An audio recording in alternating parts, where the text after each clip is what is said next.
This is just a check for the live stream. Thanks.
All right, good evening, everyone, and welcome to the special council meeting for July 21st at 7 p.m. We're going to call the meeting to order.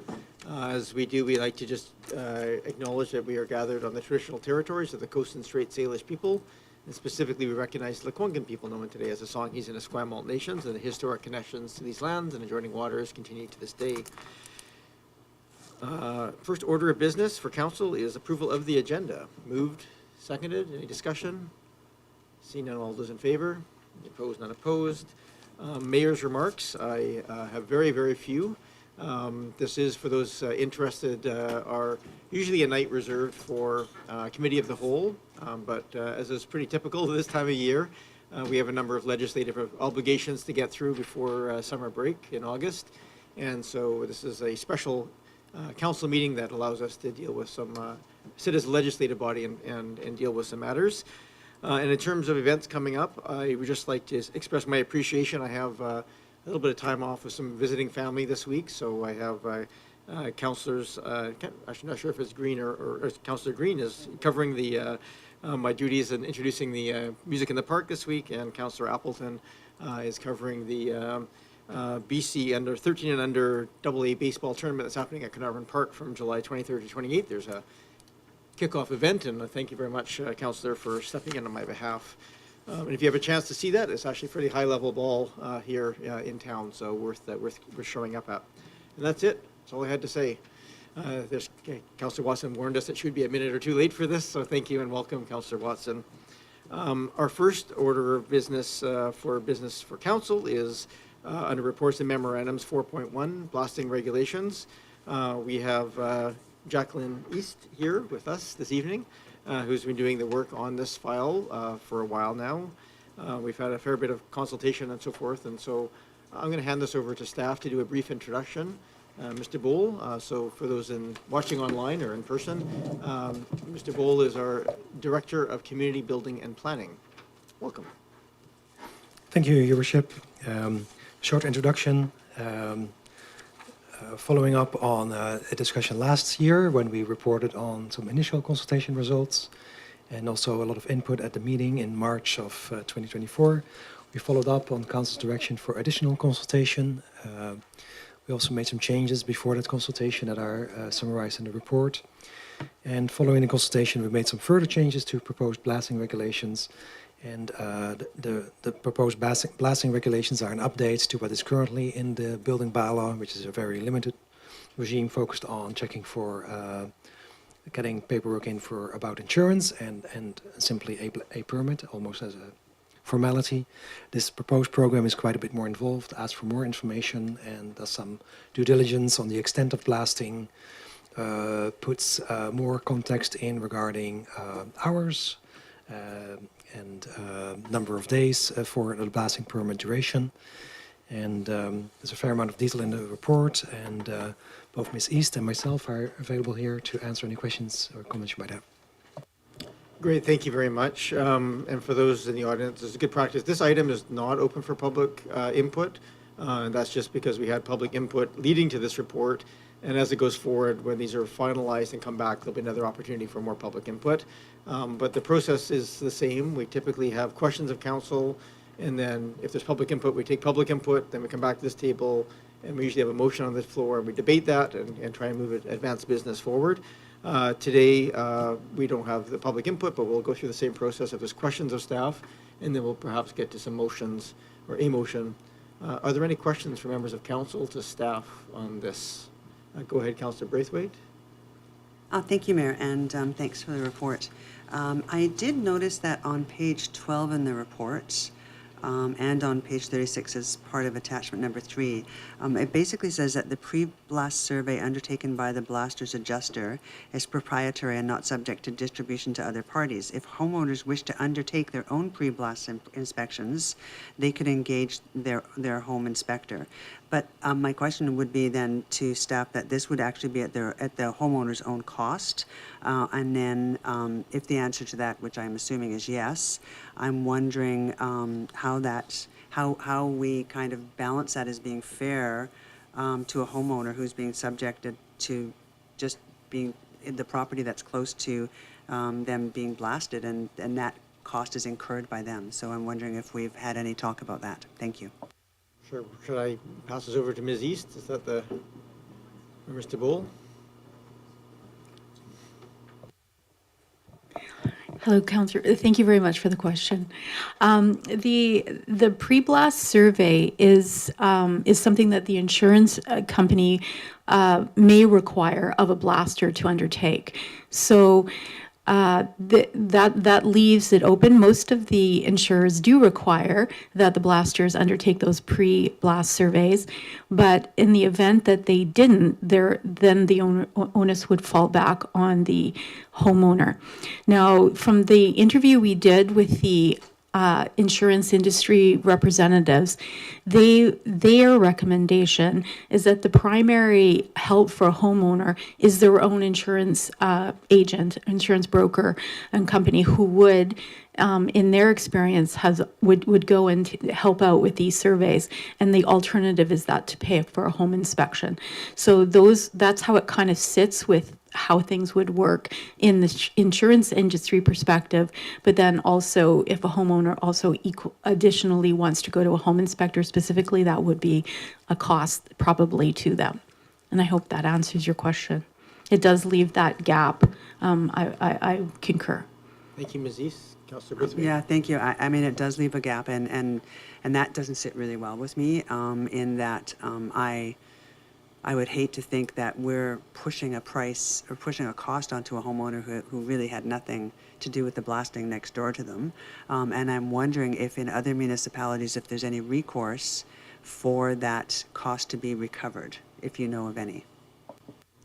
Ms. East. Thank you for that question, Councillor Braithwaite. In all of the municipalities that we looked at, they do not get involved in that level of the blasting.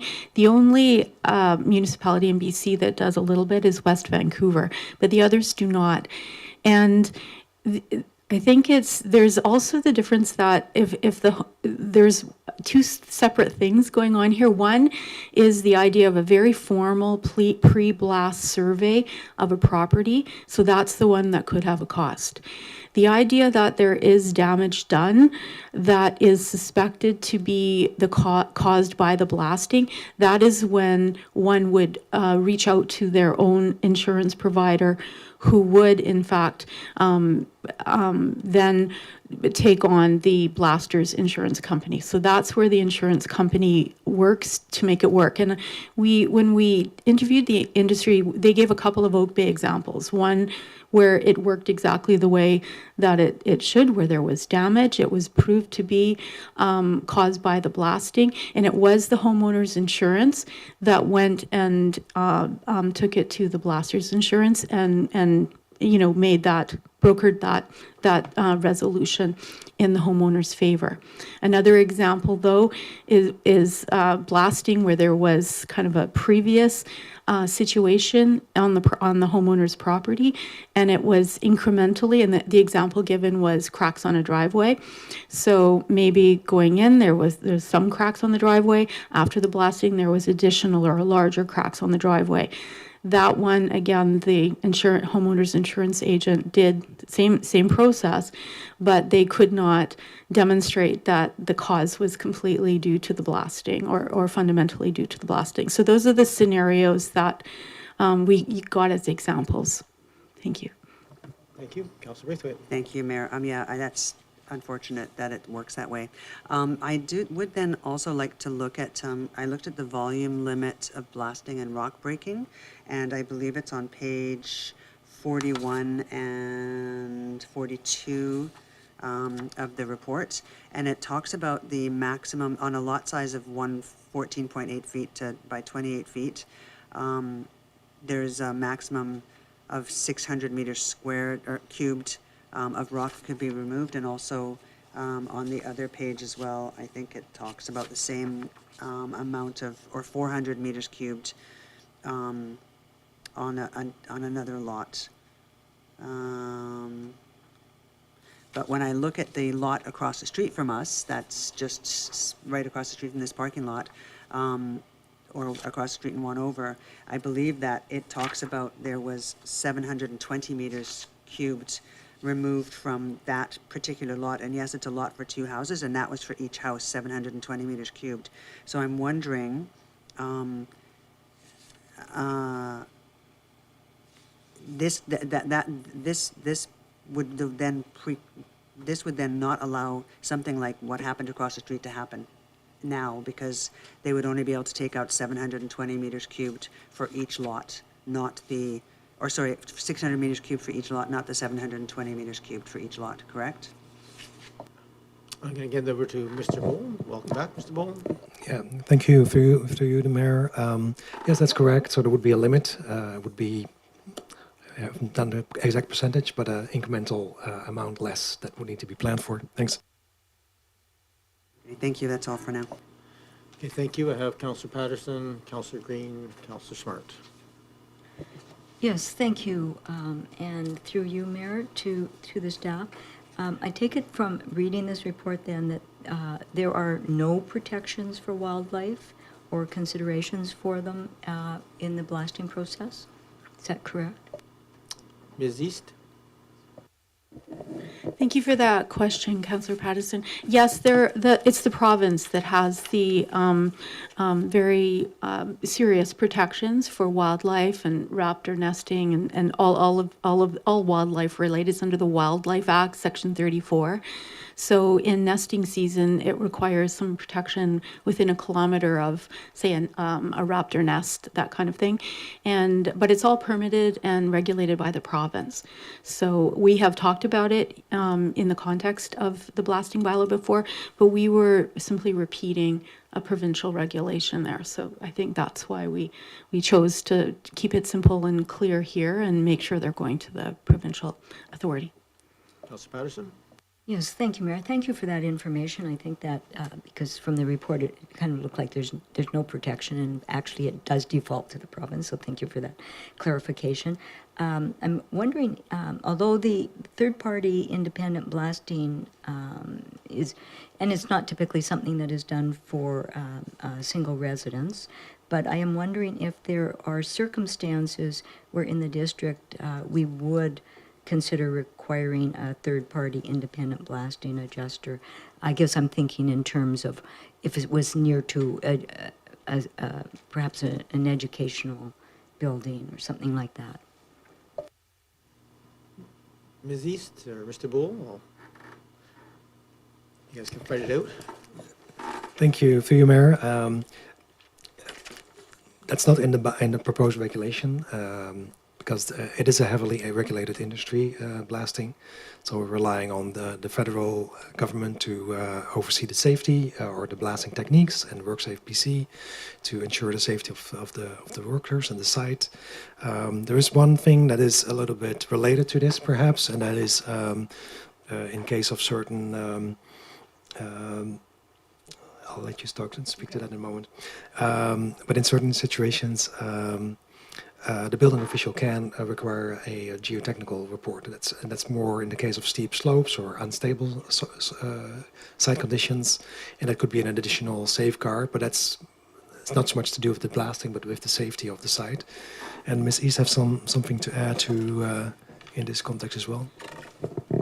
Sure, thank you. I just wanted to add that just further to the point about the WorkSafe BC and it's the occupational health and safety regulation that blasting's under, Section 21. They actually specify and have special conditions that the blaster has to meet in terms of communicating with school administrators, hospitals, medical clinics within a proximity zone. So that's where that a special consideration would come in terms of working with them. Thank you. Councillor Patterson? Yes, thank you, Mayor. And the last question I have, again, not particularly related to single-family dwellings, but for larger type projects, does the district require of contractors wrap-up liability insurance so that you get the extra, could have extra protections that extend beyond the blasting contractor's insurance? Mr. Bull? Thank you, through you, Mayor. We don't have separate provisions for that. I believe it's a general insurance requirement in our building bylaw.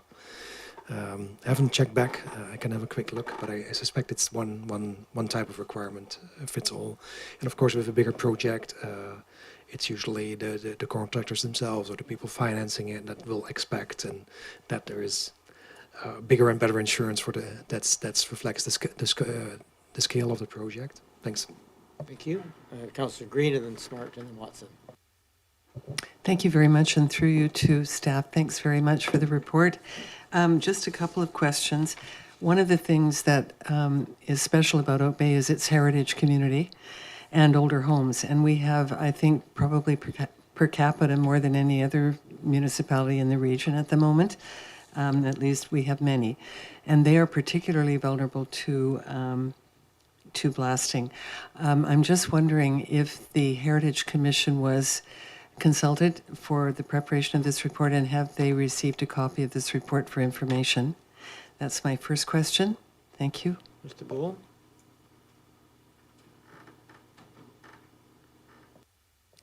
Thank you, through the Mayor. For heritage properties, we did not refer this state. The Heritage Commission was not part of this additional consultation. I have to look back at the report from last year if they looked at it earlier. What we did include in the framework or the program, the proposed regulation, is that heritage properties need to be identified on the context map. And the other thing that happens, depending on where the site specifically is, the blast would need to take into consideration the building, of course. But anyways, that's beyond the question. So I don't believe this was in the past even referred to any of the advisory committees, but we'll double check the report from last year. Thank you. Thank you. Councillor Green? Thank you. Follow-up question. The post-blast assessment has been, I believe it's been eliminated from the blasting regulations now, and through you, Mayor, to staff. My concern about that is if you could explain why that has been done, because that would be an important assessment for heritage properties, a post-blast assessment, because that would uncover any potential damage or injury to the property. So I just wondered what might be the rationale to remove that. Thank you very much. Thank you, Councillor Green. Ms. East. Thank you, Councillor Green, for that question. And I think that we're just checking if there's two different elements that are referenced, but what is on my mind is there was one piece that was removed about a post-blast survey of the site. And the purpose of that one was to measure the topography after the fact compared to before the fact. It was this whole extra process that we had been looking at that is done in West Vancouver. And we subsequently discovered that it just would not be feasible to do here after talking further with the industry and what that would look like. It would require a BC land surveyor. It would be a very complicated process. So that post-blast survey we removed. And was there another piece that we removed relative to pardon me, just let us. Yeah. Oh, the post-blast inspection report. I'm going to have to go look at how we worded that. I don't, yeah. But I think it had to do with the feasibility of process, that no one would have the resources or to be able to actually accomplish that in a reasonable way.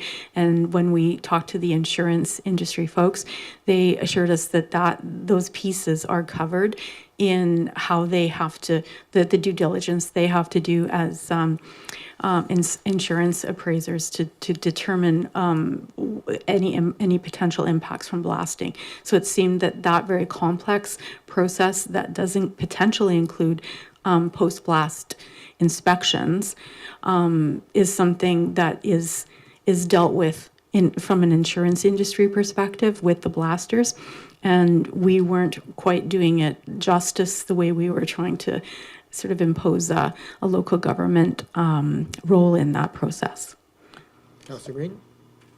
Thank you. I appreciate the response. And just as a point, I am aware that private insurers don't always cover any injury or damage to properties. They always refer back to the blaster's insurance company. So I'm concerned, I guess, just that we are not protecting the community as much as I would hope. That's the first thing. And then I appreciate the fact that there are issues here, but I just wanted to ask one more question. On page 2 of the report, the paragraph that starts with the Minister of Housing commented on the district's blasting regulation in his letter. At the end of that paragraph, it says that the minister specifically requested future updates regarding changes to the blasting regulation in consultation with the development community, but no mention about consultation with our own community. I just wondered if you could comment on that, please. Thank you. Is that an accurate reflection of the request from the minister? Mr. Boole? Thank you, Mr. Mayor. That is what the minister has indicated. That's all I can say about it. Thank you. Thank you. Is that something through you, Mayor, that we could add to our own regulation, that we would consult with our own community where necessary or where possible? And that's just a question. It doesn't have to be answered tonight, but it might be for future consideration. Thank you.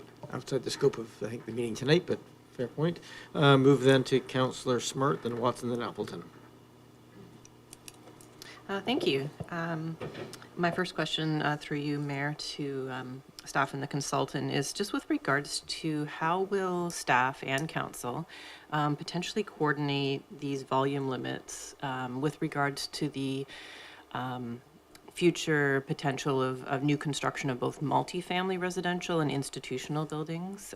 Just in looking at the amount of bedrock in Oak Bay overlaid with some of the potential development sites like the Oak Bay Lodge site, Oak Bay Avenue, Henderson, Beach Drive, and just looking at the potential for bedrock and also the what we currently have as our parking requirements. I'm just wondering how how do we reconcile the fact that we have a bylaw that requests a certain amount of parking with the fact that we're limiting the amount that we can blast for these larger buildings? And so I'm just wondering what that process looks like if we have a bylaw limiting the volume. Thank you.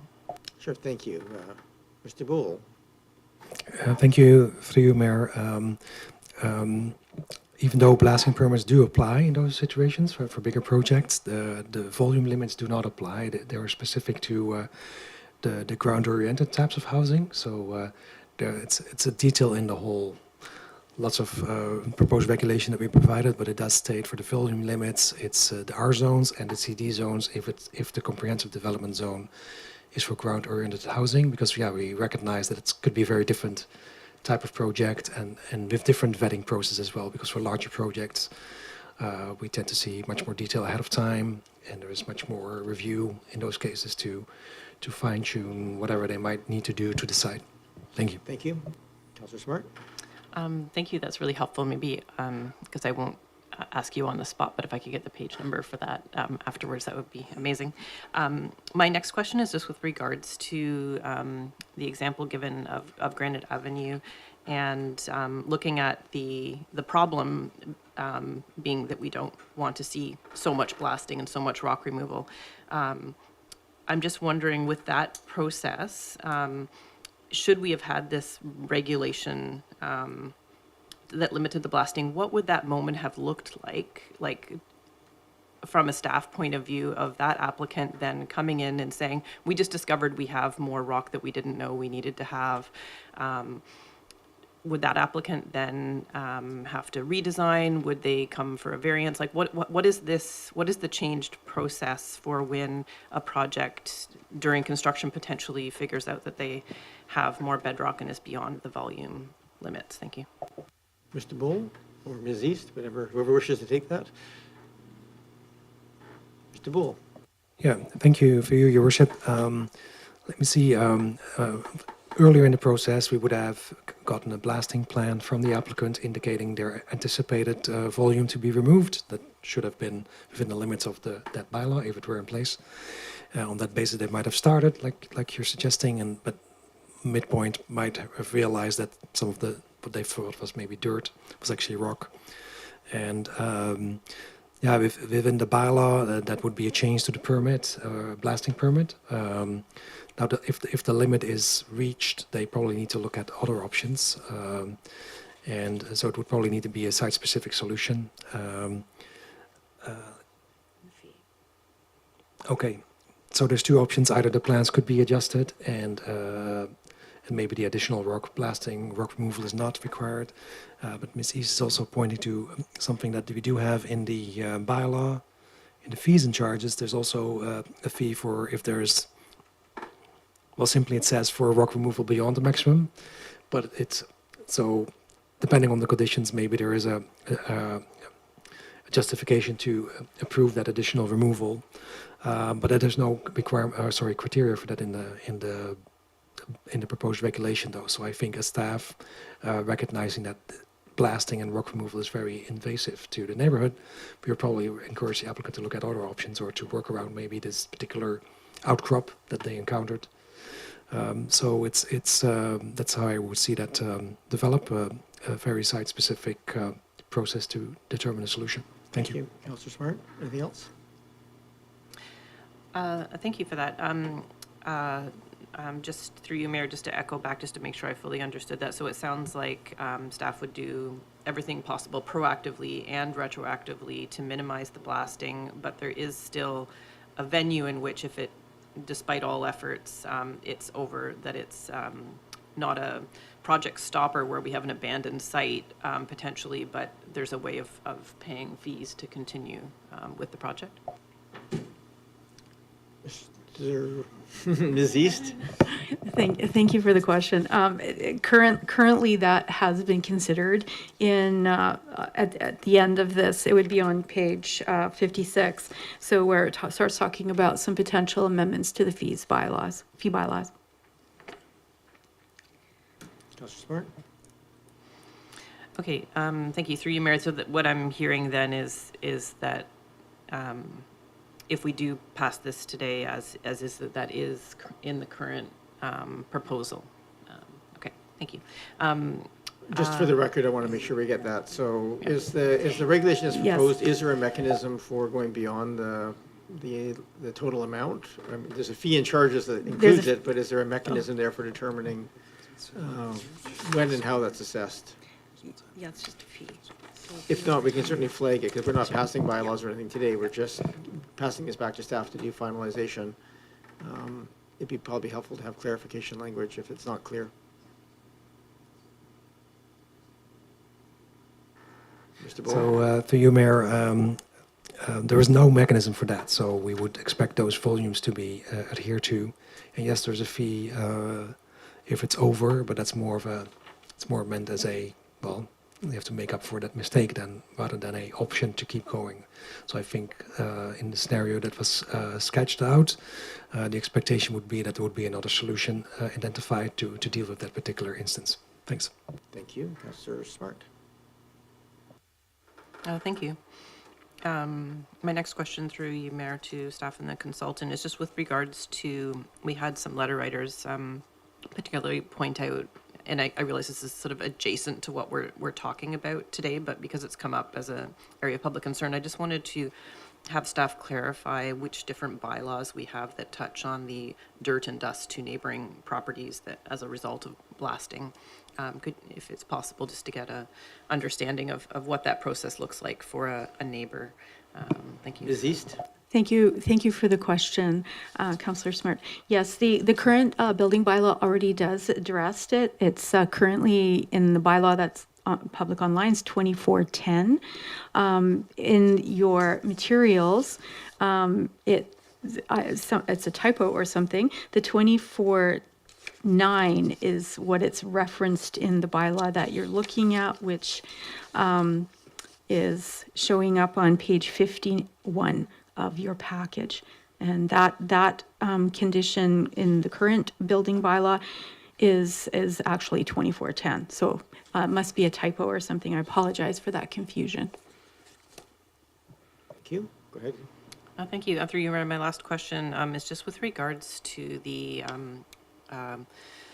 time limits for blasting work. So my understanding in the report is what we're proposing is actually to shorten the time periods allowed per day. And I just wanted to clarify, like I'm anticipating the result of that would be that the length of a blasting period would then potentially double in size, so that instead of having 7 full days of blasting, you might have 14 half days of blasting. And I just want to make sure I understood that correctly, and that staff felt that the majority of the correspondence was in support of lengthening the overall period of blasting. Thank you for just clarifying my understanding. Mr. Bull? Thank you, through you, Mayor. It is a bit complex.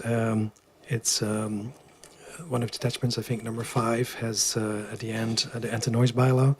So the hours per day, the hours on a given day to blast are not changing, but we did introduce a limit to rock hammering and limit that to the afternoons. And then there was also the duration of the permit in number of days. We had that initially tightened down to 10 and 20 days, I believe, but that we heard back very clearly from the industry. They were concerned about that. It was too short, so that got increased to 20 to 30, and that's right now there's no limit set at all. So those are different provisions for different things. Thank you. Thank you for that clarification. I really appreciate it. Did you happen to have the page number for where it specified that it was just the R zones that are subject to the volume limits? It's page 49. 49, thank you. 24:8. Thank you. I move then to Councillor Watson and Appleton. Thank you, Mayor. I just like to continue the question, if I could, around volume limits. Just to make sure that I understand the scheme that's proposed and the policy rationale for it.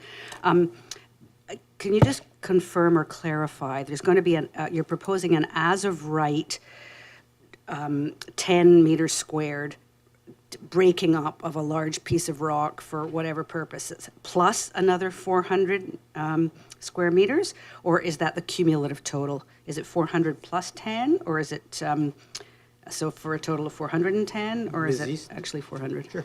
Ms. East?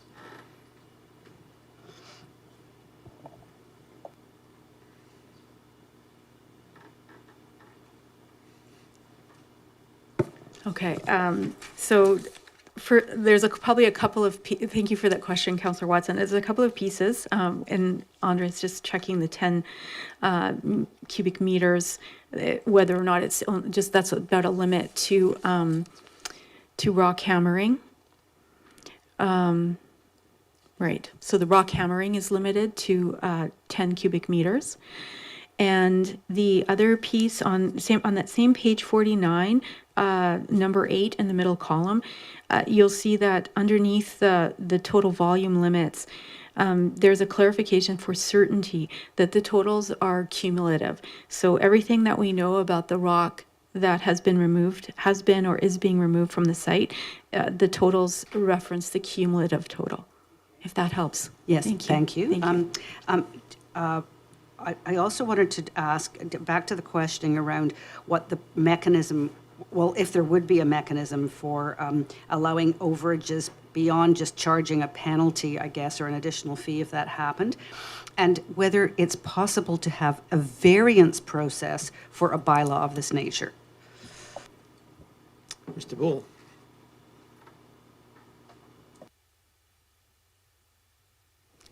I don't know for sure, so I shouldn't make up any answers here. That's something I could look into. But typically, the building bylaw is not varied, so it might be one of those bylaws that cannot be varied. Thank you. Councillor Watson? Thank you. And then I just have one final question on the kind of policy rationale for limiting rock removal. And in the sort of preamble, and the pieces have come before, and in citizen concerns, there's two things that come up as issues, those policy rationales. One is protection of landscape features, which is, you know, a strong characteristic. And then the other is the limit to the disruption of neighbors.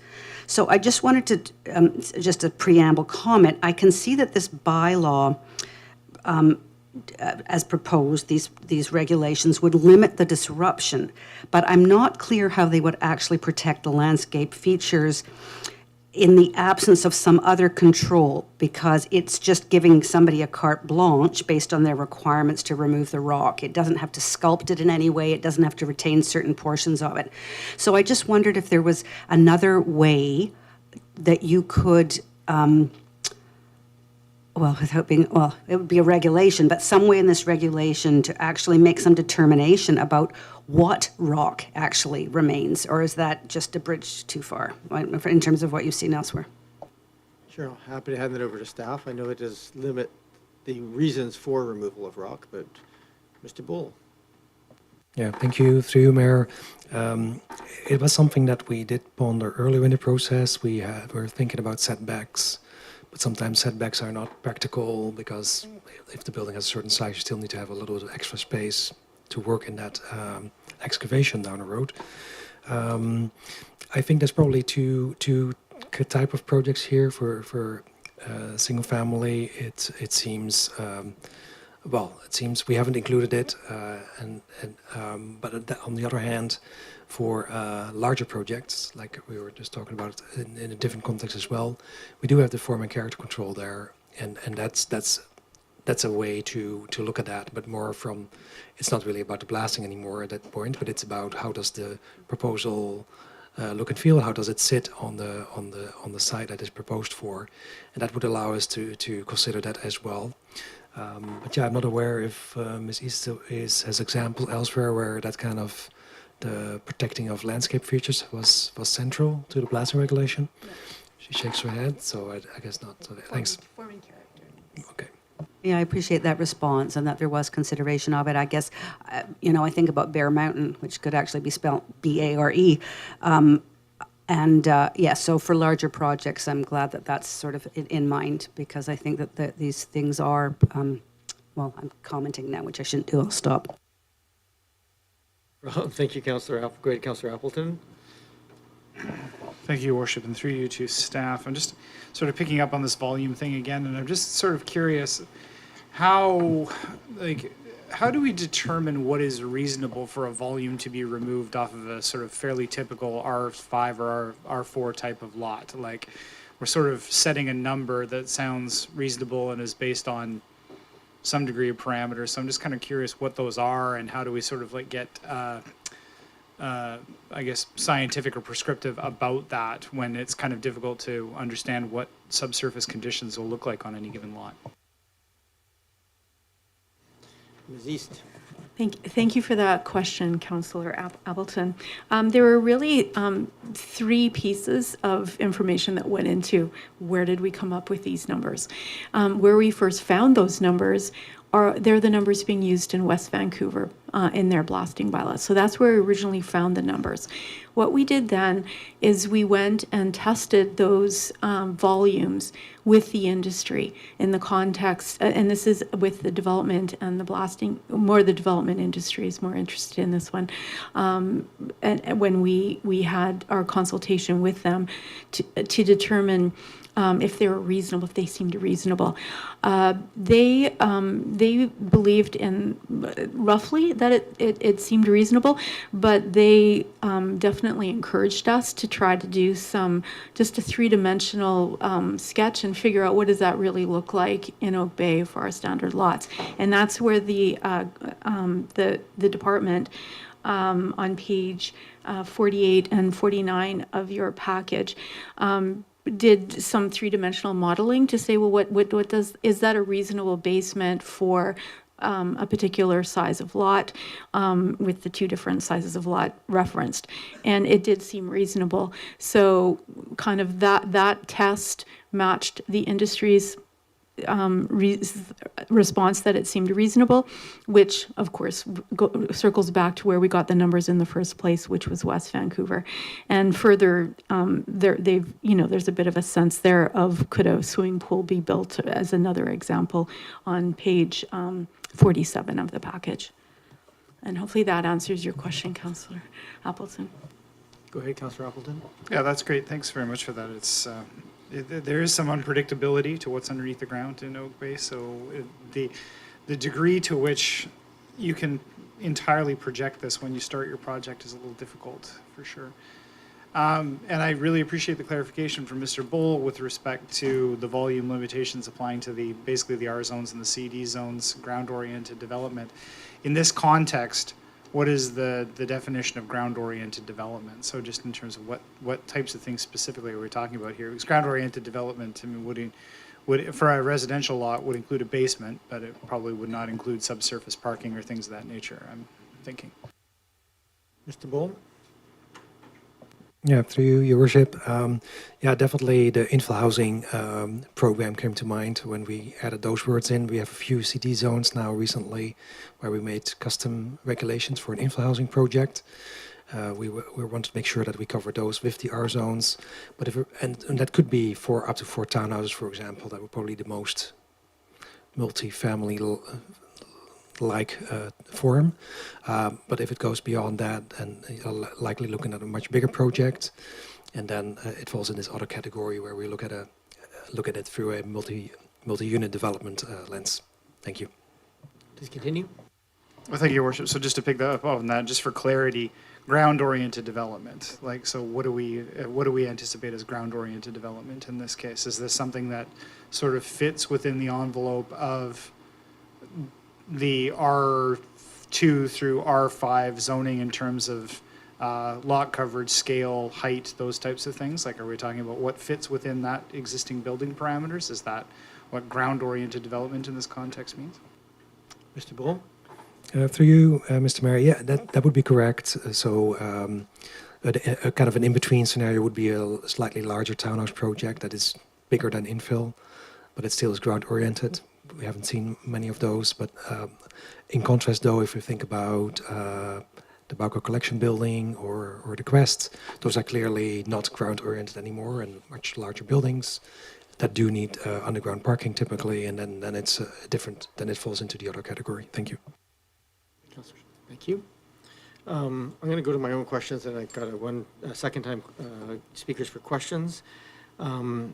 Just in the section on page 49 of our report, which lays out the, it says 24.6 on page 49 of our report, it lays out the rationale for blasting and rock breaking are prohibitive except for, and it lays out the dwelling, garage, coach house, driveways, parking areas.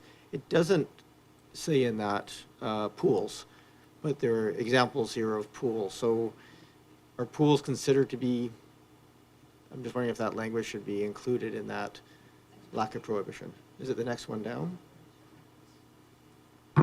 Yeah, there's a, and thank you for that question, Mayor Murdoch. This has been, so there is number 8, 678 on page 49, but on page 50 is on number 9 is where some of these other sort of, it's a bit of a notwithstanding, not despite the provisions of 24.8A.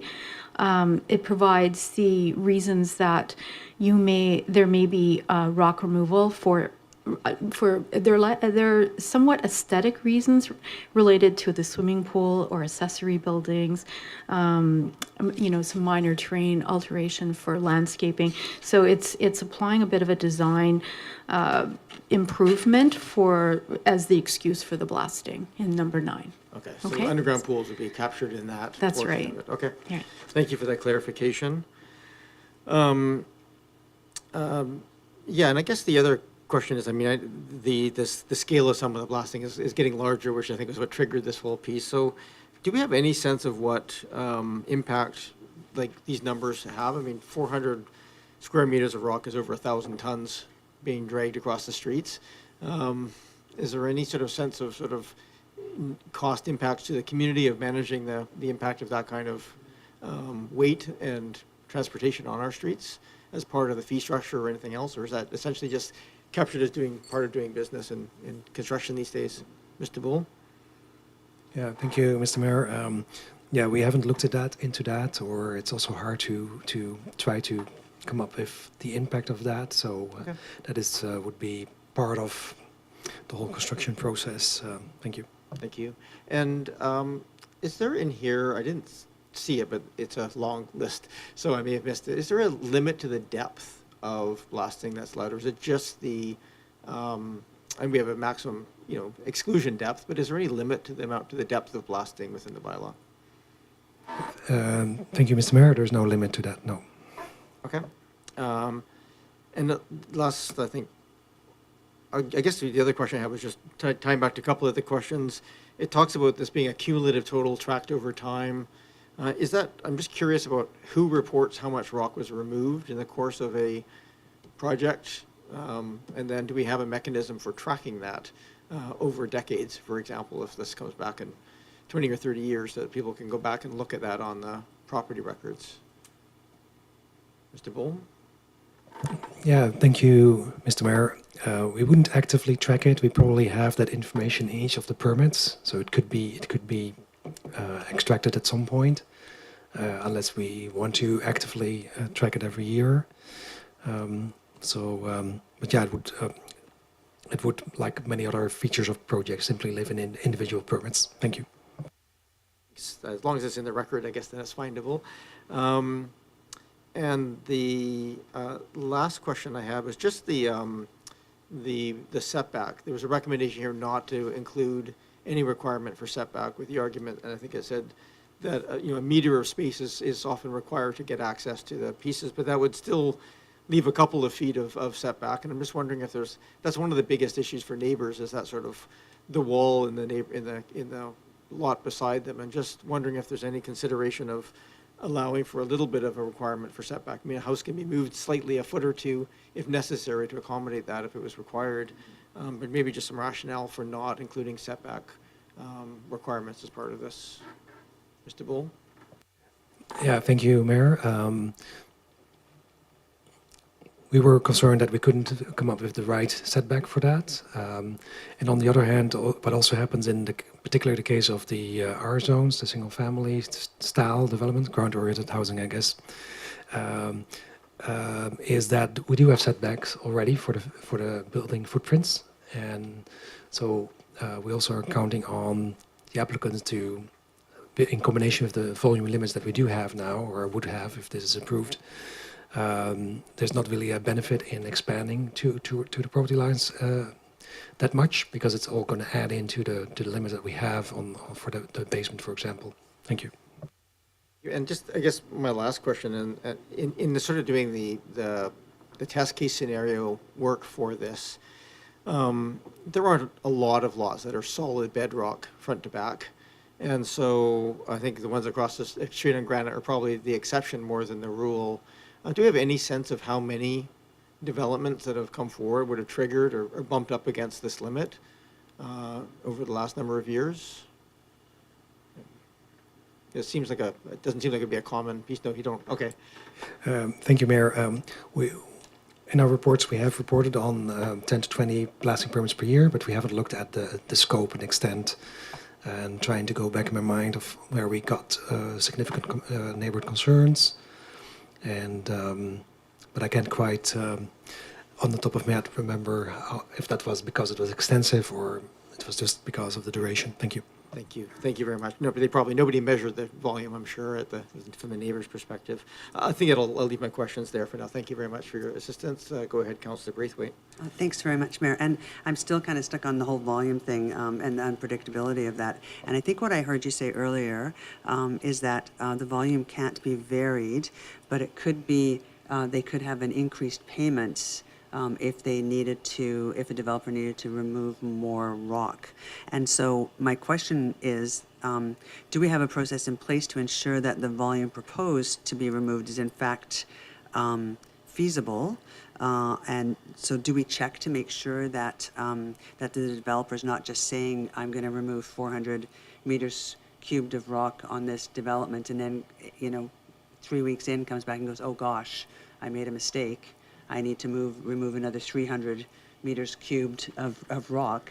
Do we have anything in place that would help us to determine whether or not they're actually on track with the correct amount of rock that they're looking to remove?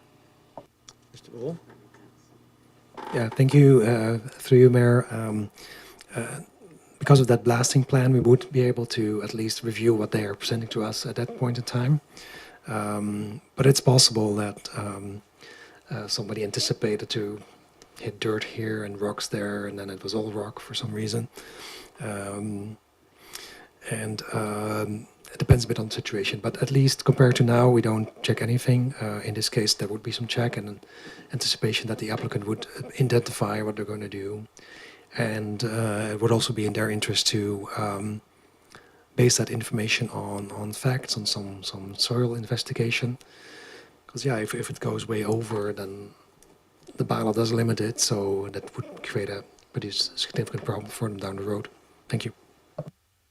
Just to follow up, but I mean, it doesn't present a problem for them if all we are going to do is say, you can just pay another additional amount. I mean, do you know what I mean? Like like there's got to be a check and balance in there, I think, to protect the residents and the rest of the community.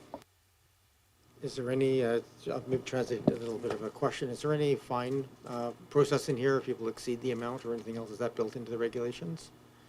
Mr. Bull? Yeah, thank you, Mayor. One of the bylaws that has not been drafted yet, but we do need to make sure that we also update the municipal ticket information bylaw. And then we would make sure that all these provisions are reflected in there as well. We would look at the other building bylaw contraventions and their ticketing amounts, fine amounts, make sure this is covered as well. Because then we have another tool to deal with fait accomplis that might have been created separately. Thanks. Okay, thank you.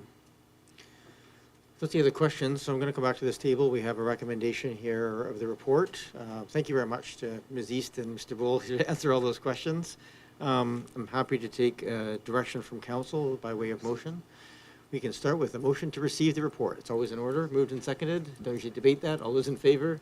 Any opposed? None opposed.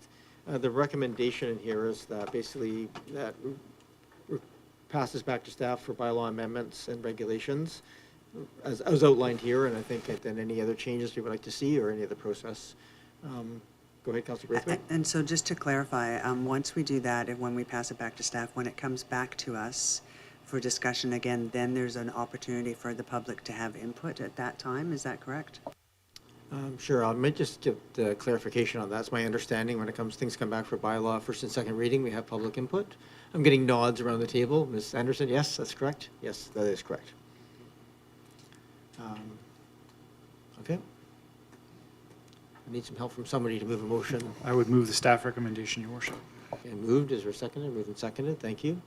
Do you wish to speak to it, Councillor Appleton?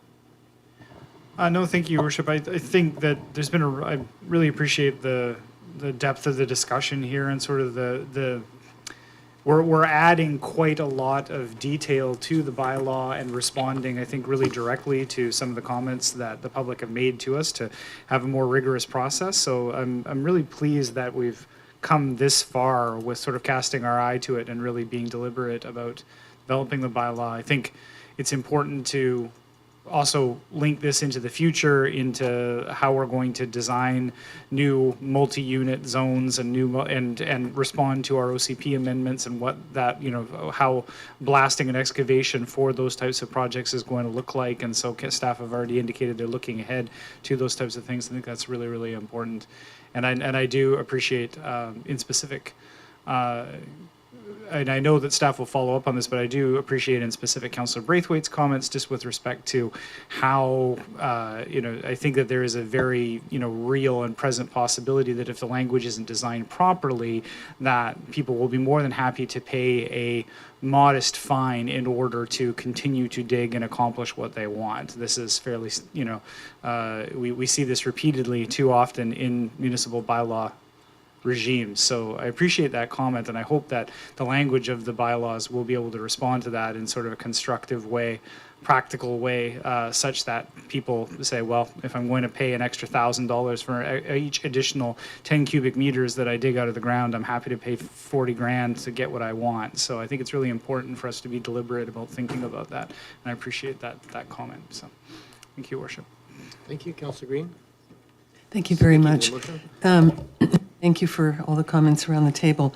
In 2012, the Heritage Commission first raised issues and concerns about blasting related to heritage properties and landscapes. In 2015, the issues were raised again at the Heritage Commission. In 2020, rock hammering became a significant issue on McNeil during COVID when people were in their homes. And as development activity continues to increase, these concerns are escalating and are persisting. The West Vancouver bylaw was cited many times by the Heritage Commission in Oak Bay as a model. So my hope is that maybe we can take a second look at some of the provisions to see if they would fit with some of the amendments we're making to this bylaw. I agree with Councillor Appleton. It's important that we exact more detail in our bylaw and more rigorous oversight. I would also, and I could make a motion, but I'm hoping I won't have to do that. I would like to see the report and consultation with the Heritage Commission and the Advisory Planning Commission. They're two key land use bodies, and I think it would be important to have some input from them before we finalize this. So I would appreciate that. I don't know about the Advisory Design Panel. It has a bit of a different focus, but it could also be included. But I think the land use commissions and committees are important bodies, and that we should, share the information, but also consult with them. Thank you. Sure, I'll take your point.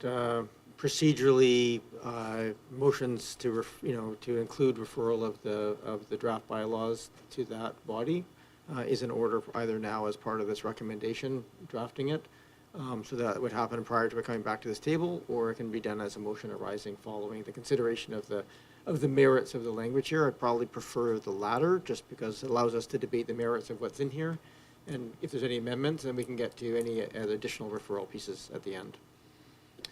I have Councillor Watson. Oh, sorry, Councillor Braithwaite, then Watson, then Smart. Thanks very much. I will support this, but I think going back to a comment that Councillor Green made earlier about the line in the staff report about the minister specifically requesting future updates regarding changes to the blasting regulation and consultation with the development community, I would like to see us really include the residents in that as well. I don't think it should just be the development community. And I would support, if a motion comes on the table, to refer this also to the Heritage and to the ADP or whatever other body we need to send it to. Thank you. Thank you. Councillor Watson Smart. Thank you. I'm pleased to support this motion and encouraged that we are now at a point that we actually can put a package together. I think that what's been proposed and put in front of us, there's been a lot of deliberation, a lot of research, and a lot of time spent on this. And I think it shows in the work, and I think that what is presented is actually a very balanced package, which recognizes that blasting is disruptive, but it's also a necessity in some cases. And it's an overlay on already a fairly highly regulated industry, so that our regulation does not need to duplicate what's already happening out there. And I think that this achieves this, with the one exception is this volume issue that we've been talking about, which we will need to understand more and find out if there's a way to actually limit that in some way that's meaningful. But I would not be recommending more consultation at the moment, other than this referral to our standing committees, because the public will get an opportunity when the bylaws are here in front of us. And there has been a lot of opportunity over the last 5 years for the public to speak to us about this, and I think that if we should not be showing inertia on this. Like we're tasked as a council to make decisions about hard things, and I think we've done a lot of work. Not we personally, but we've been the recipients of a lot of work, and that we do need to move forward on this to give certainty to the community and to the construction industry and the development industry who are working on projects of this size. So I'm happy to support this going forward. Thank you. Councillor Smart. Yeah, thank you. I'm also happy to support this going forward. I agree that I think we've struck a balance here, and I really appreciate all of the hard work that's gone into this. And speaking, I guess, to that balance between protecting homeowners, which I'm very appreciative to see some of the improvements that will be taking place. I also appreciate that there is some recognition for the challenges of construction. And I too, similar to some of my colleagues, have a outstanding concern with how the volume issue is going to play out. And with that particular issue, I think one of the best things we can do is really think ahead to what is going to happen in that moment, which is very common during construction when more bedrock is discovered that you didn't anticipate to be there, because it is very challenging to estimate how much bedrock there is on a project at the beginning, no matter how much you drill. So I do think most applicants do want to do the right thing, and so we have to make it possible for them in that moment when they're during construction and there's hammers in hands, and time is of the essence. I would be open to seeing a staff delegated process of increasing height and reducing parking to accommodate that moment in which somebody is not going to completely necessarily redesign their 4 townhouses, because that's going to take a year to redesign, go back to council, blah, blah, blah. So I really think that we need to think ahead to what that moment's going to be and how we can actually encourage them to do the right thing and not blast more, and to actually make them have the assurity that there's a quick enough process to do the right thing, blast less, because it's okay that I have 1 less parking spot, or that my building's going to be 1.5 meters higher, and it doesn't have to be delayed by months when there's an active construction site. With that concern, I trust that staff will continue to think about how to navigate that moment, and I am supportive of it. Councillor Patterson. Yes, thank you, Mayor. I will support this motion, and I am grateful to all of the work by staff, by members of the public, giving us input, and everyone around the council table. I think what this does, while I realize that there will be members of the public that may be somewhat disappointed that it's not more controlled, I think what this does is it brings some certainty to members of the public by outlining where we can, as a municipality, have input and effect controls on this. It also brings some certainty to the development community as a heads up. This is what we would like to see in the way of removal, and not exceed that, and that might take a little bit more thought process about the control of it. But I think what it does is give at least the development community a heads up that be aware that this is there, and address it as accurately as possible in advance. So, I think that it's been responsive to what we've heard from the community, to the extent of our ability, in fact, to affect guidance over the system. Thank you. I'm going to speak very briefly. Thank you to staff for the work done on this. I think at the end of the day, this is really looking at a reasonable balance between allowing reasonable development and impact on neighbors. Blasting is always annoying. Really appreciate the limits on the hoe ramming. I think it's really important. I'm not actually that concerned about the volume limits causing issues for development. I mean, looking at those numbers, there's a very large house can build a 3-meter deep basement to the full extent of the house plus a bit more. In reality, I think that's a thing. If people are concerned about that, they can build 2 meters deep and still have a house coming out of the ground that doesn't use is completely excluded from the floor area calculations. There's a lot that can be done within a design process on a solid rock, and I think that's the primary benefit here, is just to say, okay, on areas of solid rock, this is a reasonable compromise. And I think what I think is most valuable in here, frankly, is the language that clarifies why you blast, right? So it's blasting for the foundation of the house, blasting for a driveway, blasting for a pool, but not just blasting for terraforming the lot, which I think is one of the primary concerns I think was raised over here about that's the not being Bear Mountain, but doing that. So I think this is a reasonable, it's not going to be perfect, nothing's perfect, but I think it's a reasonable balance. So I appreciate the work that's gone into it, and look forward to seeing the details built into the bylaw as it comes back. I'm also, I'll stop talking there. Any other discussion before I call the question then? All right, all those in favor? Any opposed? None opposed? That carries. Councillor Green, you indicated that you may want to have a motion arising to, this would be referring, a motion, I think what I heard was a motion to refer the draft bylaws to either or both of the Heritage Commission and the Advisory Planning Commission. Is that Heritage? Yes, Committee, that's the sorry. motion arising. Thank you for that. Okay, thank you. Moved and seconded. Is there discussion on that?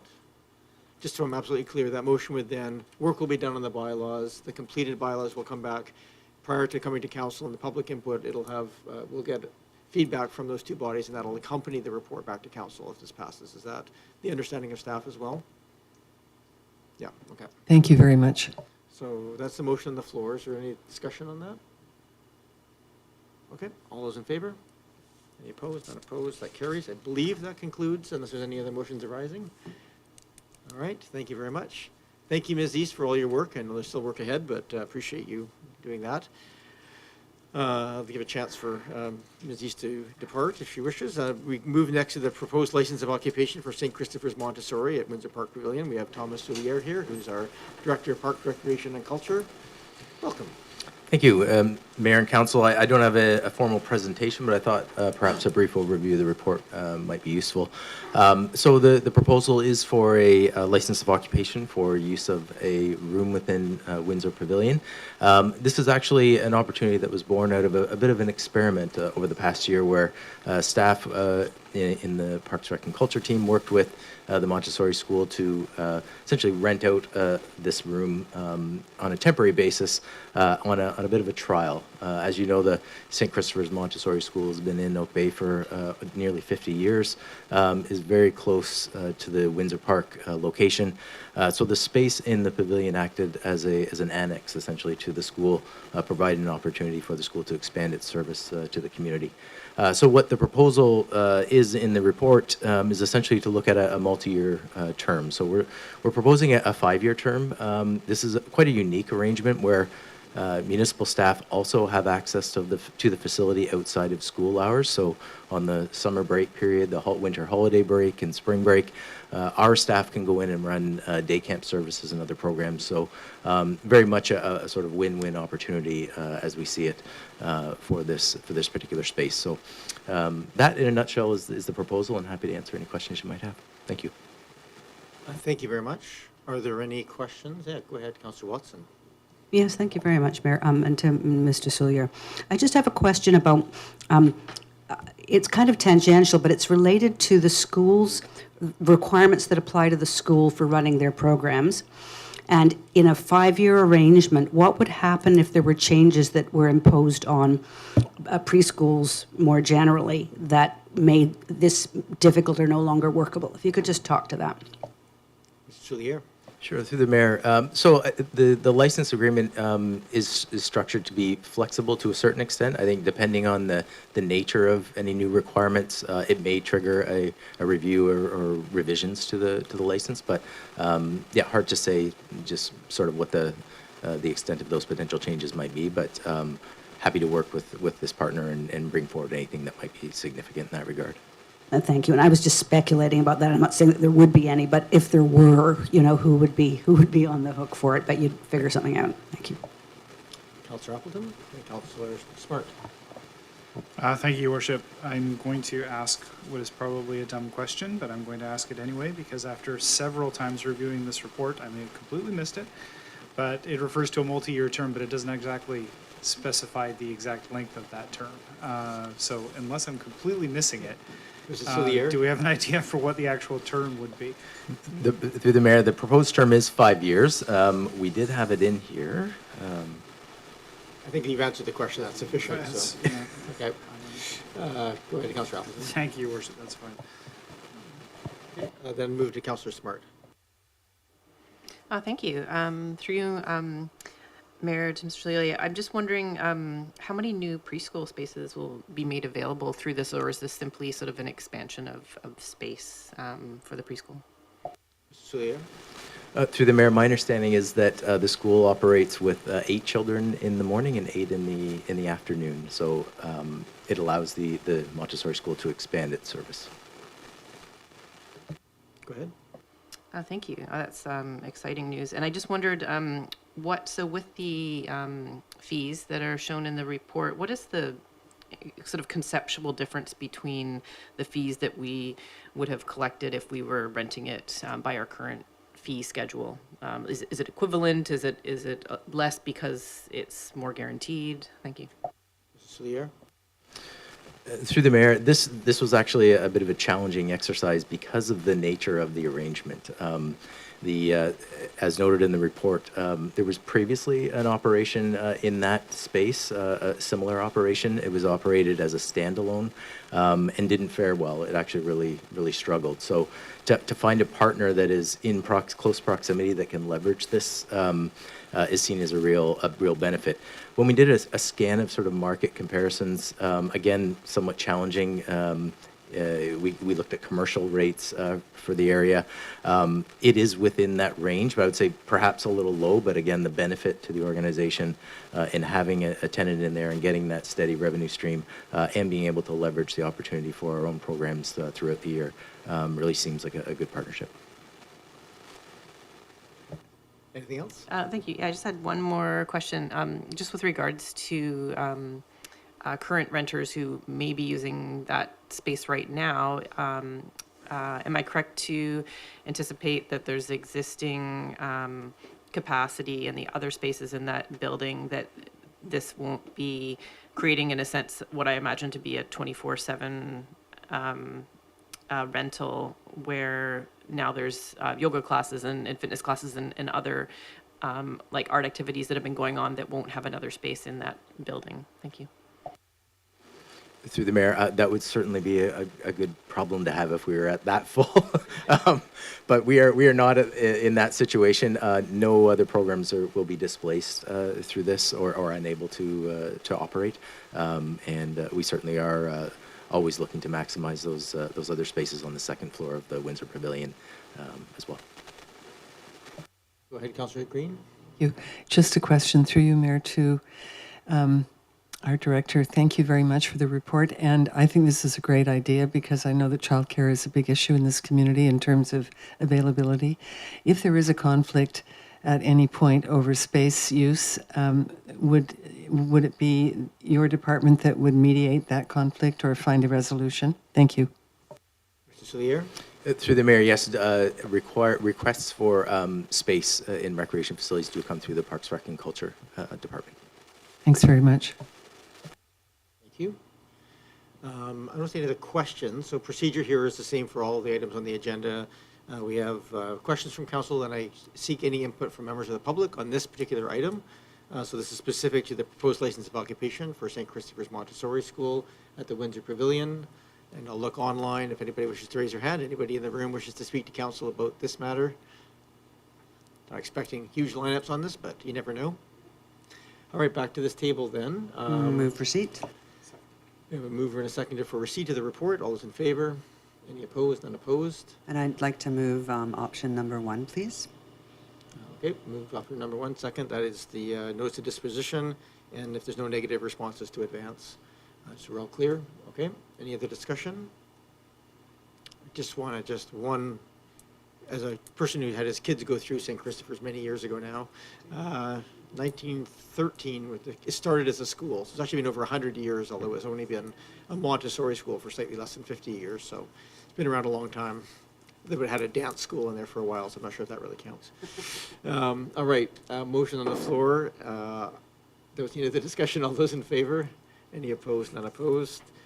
Thank you, and we'll see what comes out of the notice of disposition. Thank you, Mr. Soulier, for that. We move next to 5.2, the Uplands Golf Club driveway access request. The same process will be here. Staff will do a brief introduction. We'll ask questions. Opportunity for public input. Back to this table for direction. We have with us Mr. Rennick, who is our Director of Engineering and Public Works. Thank you, Mr. Mayor, and good evening, Mayor and members of Council. This driveway access request should look very familiar to Council because 2 weeks ago, Council deliberated bylaw amendments to allow such requests to be heard. That bylaw was then adopted last week, and so the Uplands Golf Club request is being brought for you again because now there is a mechanism under the bylaw for Council to consider that request. Essentially, what is being asked for is to widen an existing approximately 6-meter wide driveway to become 9 meters wide to make it safer for vehicles entering and exiting the clubhouse. The criteria under the bylaw is that a proposed driveway access must be deemed not to cause a significant safety risk to the public, in my opinion, which in this case it does not. And in the opinion of the municipal council, it must not substantially affect the use or enjoyment of adjacent land. And so that is for council to determine, and I am happy to take any questions that you have. Okay, thank you. Questions are not required, but they are welcome. Councillor Smart? Thank you. Through Mayor to Mr. Rennick, just one question because it was mentioned that there is no conflicts with pedestrians and sidewalks, and I just wanted to hear from engineering that they didn't have any concerns about conflicts between cyclists with the driveways along this stretch with regards to future active transportation plans. Thank you. Mr. Rennick? Through the mayor, that's an excellent question, and thank you for asking it. Depending on how active transportation routes are implemented, you often see what is referred to as conflict paint, which is the green markings that indicate to a cyclist that they are exposed to a driveway crossing.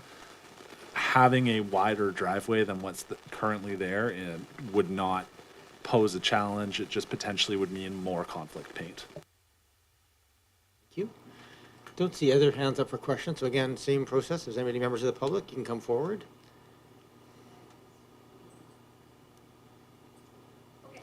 You need to come forward, state your name, municipality of residence, and then you have up to 3 minutes. So please into the microphone so we have a record, please. Thank you and welcome.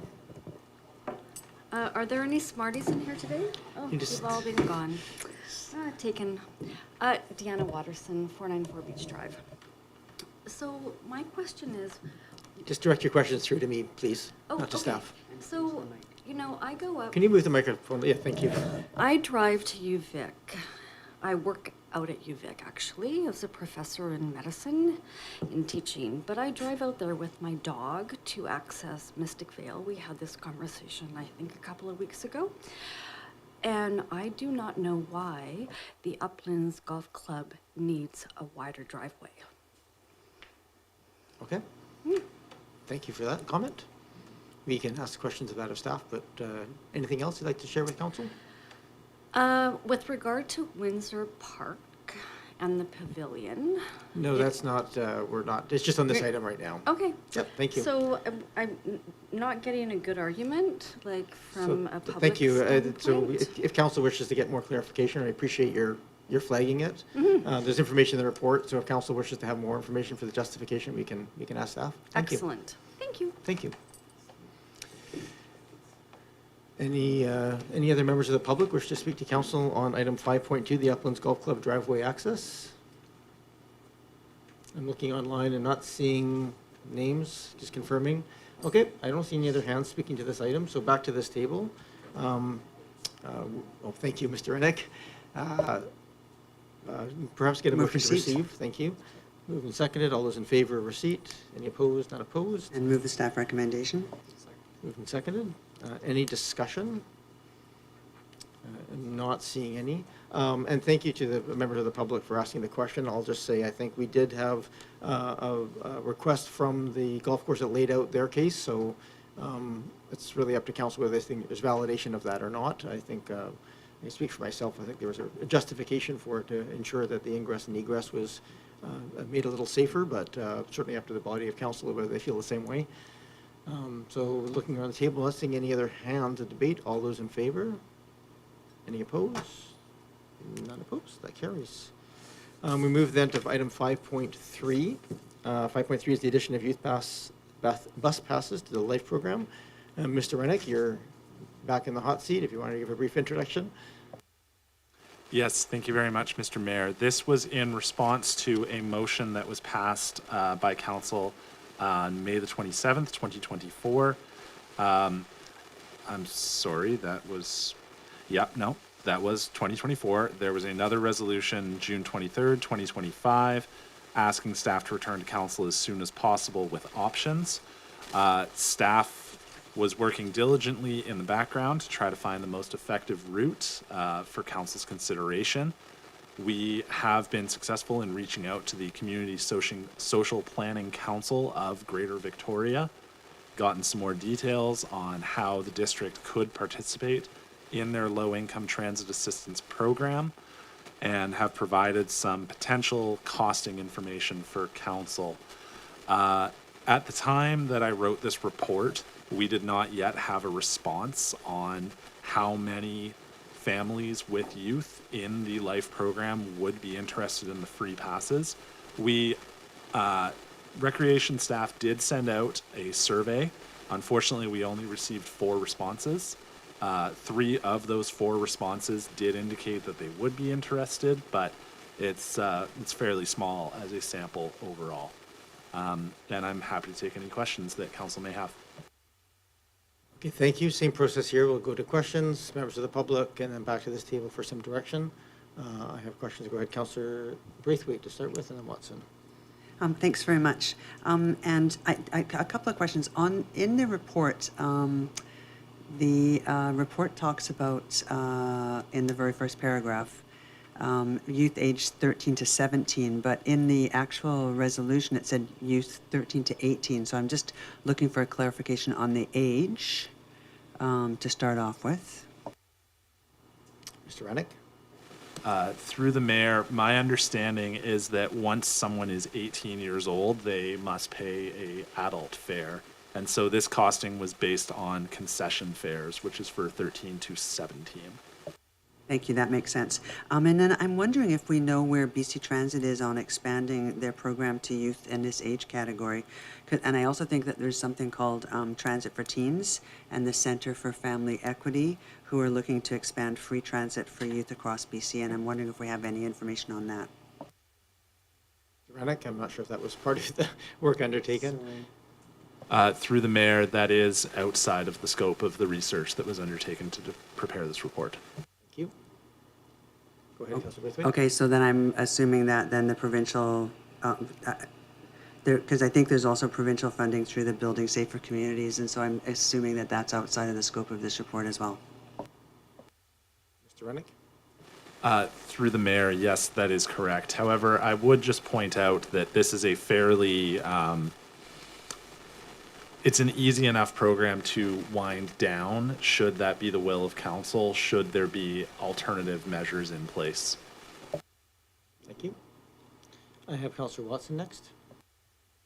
Thank you. This is actually just an administrative question. Thank you for your work on this, Mr. Rennick, in the Department of Public Works and Engineering. I wondered which department, if we went forward with this, it probably wouldn't be your department who's managing this. Would it be moving over to Parks, Rec and Culture? Mr. Rennick? Through the mayor, yes, that's correct. I've had some discussions with the director of Parks, Recreation and Culture about how that would fit into his staff's work plan, and it was agreed that viewing this as an incentive for, an enhancement to the LIFE program, that's achievable with the Parks, Recreation and Culture staff. Thank you. That was my only question. Thank you. Are there other questions for members of staff on this item? All right, I think most of the information is in here to my satisfaction. Is there any members of the public who wish to talk to council about this potential addition of youth passes to the LIFE program? I'm going to look online as well. All right, I'm going to come back to the council table then. Can I have a motion to receive the report? Moved and seconded. All those in favor? Any opposed? Unopposed? That carries. Someone wish to move the recommendation? We can deal with that. I will there. move the staff recommendation, Your Worship. Moved and seconded. So this is that the LIFE program be modified to include free BC passes. I'm going to go around the table. Councillor Braithwaite, wish to speak to the motion? Yeah, I mean, I'm really happy to see this motion come forward, but then it also worries me because this is something I think that should not be funded through a municipality. So I'm going to be very interested. I'm really struggling right now, and I know it's a very small number of people who would be supported by this, but I'm struggling a little bit. So I'm going to be very interested to hear my colleagues' comments and kind of where they're sitting on this to help me come to a decision. Thank you. Thank you. Councillor Watson and Trustee Handler and Smart. Go ahead, Councillor Watson. Yeah, I'm happy to support this. It's a fairly low-cost way to provide those youth who already have subsidized access to our recreational facilities to actually get to them on public transit. So I see it as a very good matchup, and I appreciate the time that was taken to figure out how to move forward with something that might have been quite different, and that this solution is actually really quite a neat one in partnership with the Social Planning Council. So I think it's highly supportable. It's a low-cost way to really give full access to the community to youth who are in family or in households that are struggling financially. Councillor Smart, then Appleton. Yeah, thank you. I'm happy to support the motion. Really appreciate staff coming up with a solution that has very low staff time involved in implementing it. I love that it meets a few of our objectives, obviously the low carbon transportation one, but also the affordability and equity piece about really supporting those in need. I feel like we have the precedent of City of Victoria, who's been providing all of their youth with the passes, and we had a really good discussion around the table about how we wished we could do that but could not afford it. And so this feels like a really good Oak Bay-sized solution to, doing that regional piece. And I have, as much as I have, would love to see the province step in and fund transit for the 13 to 17-year-olds. I haven't myself experienced a lot of hope or traction to that, but I do feel comforted by staff mentioning that this would be very quick to roll down should that amazing thing happen. Thank you. Thank you. I just have a question that just through this. This program, as I read it, has three things. We have to be primarily working with low-income people. We have to be providing these free of charge to low-income people. And the third one is to complete the necessary transit assistant program reports and return them to the social planning council. If we have three people interested, I'm just wondering how much overhead are we undertaking here to turn up a service to do this report, or just give some sense of scale of this in proportion to the value. Mr. Soulier? Yes, through Mr. Mayor. The staff looked at the request for what it would take in terms of tracking the information, and it's very minor. It's essentially keeping track of names and numbers, providing those to the association. Very, very minor. These staff will already be on their shift and taking care of other administrative responsibilities. Given that we're not talking about very large numbers, it's quite manageable. And my only other question on this one, I noticed in the LIFE program, we manage LIFE program for people who have residences within the boundaries of Oak Bay. Is that correct? So that's a limiting factor for who can apply to this program within Oak Bay?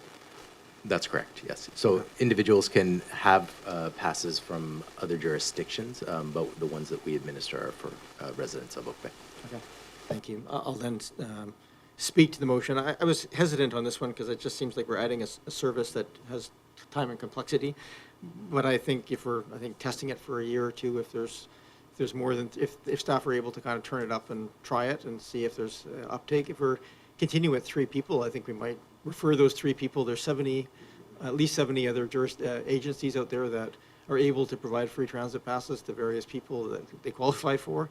I don't think it's too harmful to us to refer them, but if let's use, I think support of this as a seed program and see where it goes from here. So, thank you. I have Councillor Green, and then I'll go back to second time. Oh, sorry, did I skip you? I'm sorry, Councillor Appleton, and then Councillor Green. Thank you, Your Worship. Yeah, so just in terms of sort of, I guess, deferred motivation for moving the motion, but just in terms of justification for it, it remains that, as it always has been, in terms of the motivation for providing free bus passes to youth and how successful it's been in adjacent jurisdictions, is it encourages early adoption of the system. And it encourages youth to use that mode of transportation preferentially over other modes, and it gets them savvy with using the public transit system, and it builds transit users for life. And so it's very important to have folks encouraged at an early age to get comfortable and to get competent with the transit system. Gets more people using a transit system, makes the better case for a better and more expanded transit system. And we've been encountering cutbacks and reductions in service levels to Oak Bay. Just in the time that I've lived in Oak Bay, significant service reductions and less availability for my own kids, who were youth not that long ago, to be able to get around. And I thought that the difference between, my kids growing up in this community and not having access to a free bus pass compared to, say, in Victoria, where their friends had access to a free bus pass, they were using those on a regular basis. We're using them extensively, and it was a big difference in their lives. So I think this is eminently reasonable for a community that is interested in encouraging alternative forms of transportation and building up folks who are interested in using those later in life to help support this. So I think this is a modest investment for potentially what could be a very significant outcome for lower income families for which a transit pass may actually be a barrier. Thank you, Your Worship. Councillor Green? Yeah, I'll make my comments brief. I was conflicted about this one, and the only reason is because I think we have to be very careful that we don't have a drifting social scope, and that our scope and our mandate of core services isn't somehow compromised. And I think that's an issue for taxpayers. However, in this case, I'm hoping that if we trial this, it will promote greater numbers of youth coming forward. 3 or 4 is not a great number. I'm hoping, that will increase, and perhaps this as a trial will encourage that and promote that use. So I will support the motion. Yes, thank you, Mayor. And I share some of Councillor Green's comments about downloading of services. And certainly I think we've all attended UBCM meetings where these things have been put to the votes and the province hasn't come through. And certainly many municipalities were looking at this. I think this is a modest investment for our community to make. For tying it to our life program. So philosophically, it fits with what we have been attempting to do through our recreation center. As a lifetime user and supporter of public transit, I do think that it is in an increasingly vehicle-driven society, especially for youth. You only have to go around the schools to see what that is like. I think that anything we can do to encourage the use of transit is advisable. So I think this is a good way for us to get a feel for it, and then see where it takes us in the future. Hopefully, if enough municipalities show interest, maybe the province will also. Thank you. Just in the interest of hearing lots of support, and I'm going to just call the question at this point. The motion on the floor is to move forward with this project. All those in favor? Any opposed? None opposed. Thank you. We move to section 5.5, license of occupation for BC Transit operator washroom. Same process here. We have introduction, questions from members of council, and then we'll open it up to the members of the public. Oh, sorry, I did, because I moved to the next page already. My apologies. 5.4 is Windsor Park pedestrian safety. Mr. Rennick, back to you. Thank you, Mr. Mayor. I thought I had my reports in order, and you threw me a curveball. Just testing, just testing. This is another report that is being brought back in response to prior council direction. At the June 9th meeting of council, staff was directed to prepare a report with options to improve pedestrian access to Windsor Park, including appropriate crosswalk options for all sides of the park. And so in the report, we give a little bit of a background explanation into the Transportation Association of Canada TAC warrant process. We did carry out vehicle counts on all of the adjacent roads to the park with the exception of Newport. So we did Currie, Transit, and Windsor. Windsor was the only road that we found that even is close to the TAC threshold of 1,500 vehicles per day. Unfortunately, we found that in order to put in a marked crosswalk that would not put pedestrians at risk, there is more work needed than just paint. So the report outlines an option with an estimated cost of about $40,000 of adding concrete curb extensions at the corner of Windsor and Transit. That was identified as the most logical place if such a crosswalk were to be added. There's also a recommendation of formalizing the corner of Newport Avenue and Currie Road, which is already a four-way stop, and marking the two additional crosswalks from the sides that are not currently marked. That certainly comes at a much lower cost to council, and happy to take your questions. Thank you. Are there any questions? Councillor Patterson? Yes, thank you, Mayor, and through you to Director Rennick. Thank you for the report on this. If I look at this with the pedestrian and sidewalk master plan, in that report there was also, I believe, 10 of 29 locations requiring pedestrian crossings.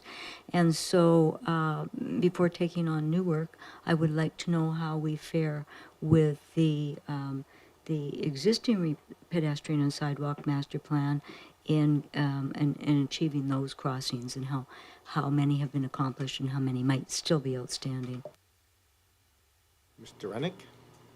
Through the mayor, there has not been a formal process identified by council to advance those pedestrian enhancements that were identified in the pedestrian and sidewalk master plan. Thank you. Other questions? Councillor Braithwaite? Thanks, Mayor. And thank you for the report. And I understand that the TAC suggests that there should be 1,500 vehicles a day going down a specific road to be able to, for us to consider having a crosswalk or some mediation on a road. And I appreciate that you've come with 2 locations that we could start off with around this park. And I'm just wanting to confirm that if we did go ahead with these tonight, that wouldn't preclude us from not having additional, if it was needed, that for not having additional locations brought forward at another time. Mr. Rennick? Through the mayor, absolutely. Roads are never static. Communities are never static. Traffic is never static. It will always be part of the municipality's job to ensure that roads are operating as expected and that pedestrians have safe crossing opportunities. So this certainly would not be this council or any council's only opportunity to debate these matters. Go ahead, Councillor Watson. Thank you, and this is a technical question for Director of Engineering. In the proposal to do the curb bump outs and the crosswalk at Transit and Windsor, can you comment on the impact that might have on car speeds at that particular curve in the road? Mr. Rennick? Through the mayor, narrowing roads generally always lower car speeds just because it introduces something else that a driver has to be aware of. So that's one of the justifications for why we're proposing a concrete bulge. The other justification is if you go out and stand, particularly on the north side of that intersection right now, you don't see the car coming until it's basically right on top of you. And so it wouldn't be an appropriate place to put a crosswalk. There needs to be an actual safe refuge so that a pedestrian is visible to a car before they're actually in the path of that car. Thank you. That was my only question. I've got one more person on my questions list, and I'll go to the public and then come back to this table. So if you're online and you wish to speak, just use the tool to raise your hand. Go ahead, Councillor Appleton. Thank you, Worship, and through you to staff. And I appreciate the sketch layout here for Windsor and Transit. I'm just wondering whether the proposed cost includes a connection from the proposed new curb extension to the paved path in behind it to the south, like on the other side of the trees. So would it also include an actual paved connection to the existing walkway? Mr. Rennick? Through the mayor, yes, that was factored in. That existing pathway is asphalt, and I don't have the detailed estimate in front of me, but I believe we were considering just adding some more asphalt. Thank you, Worship. Just asking from the perspective of if somebody's coming in with a mobility device or whatever coming across the crosswalk can then access through the paved, through to that paved path. And I think what we heard from the public was a real interest in having, especially folks who have mobility devices, not sort of traveling down Windsor towards the Newport end, sort of on the wrong side of the road, and being able to get onto that path from the north side of the road, which I really concur with. So thank you. Thank you. Not seeing any other questions. Anybody else from the members of the public? You're welcome to come forward and speak to council. I keep making the request of, but just need it on every item. Name and municipality of residence. Yep. Into the microphone, please. No, it's okay. There you go. The diagram, can you put it up there? Sorry, you can. So I don't have a picture of it. Can you just address a request to me, and if that's possible. Okay, now. yeah, I would like to see that.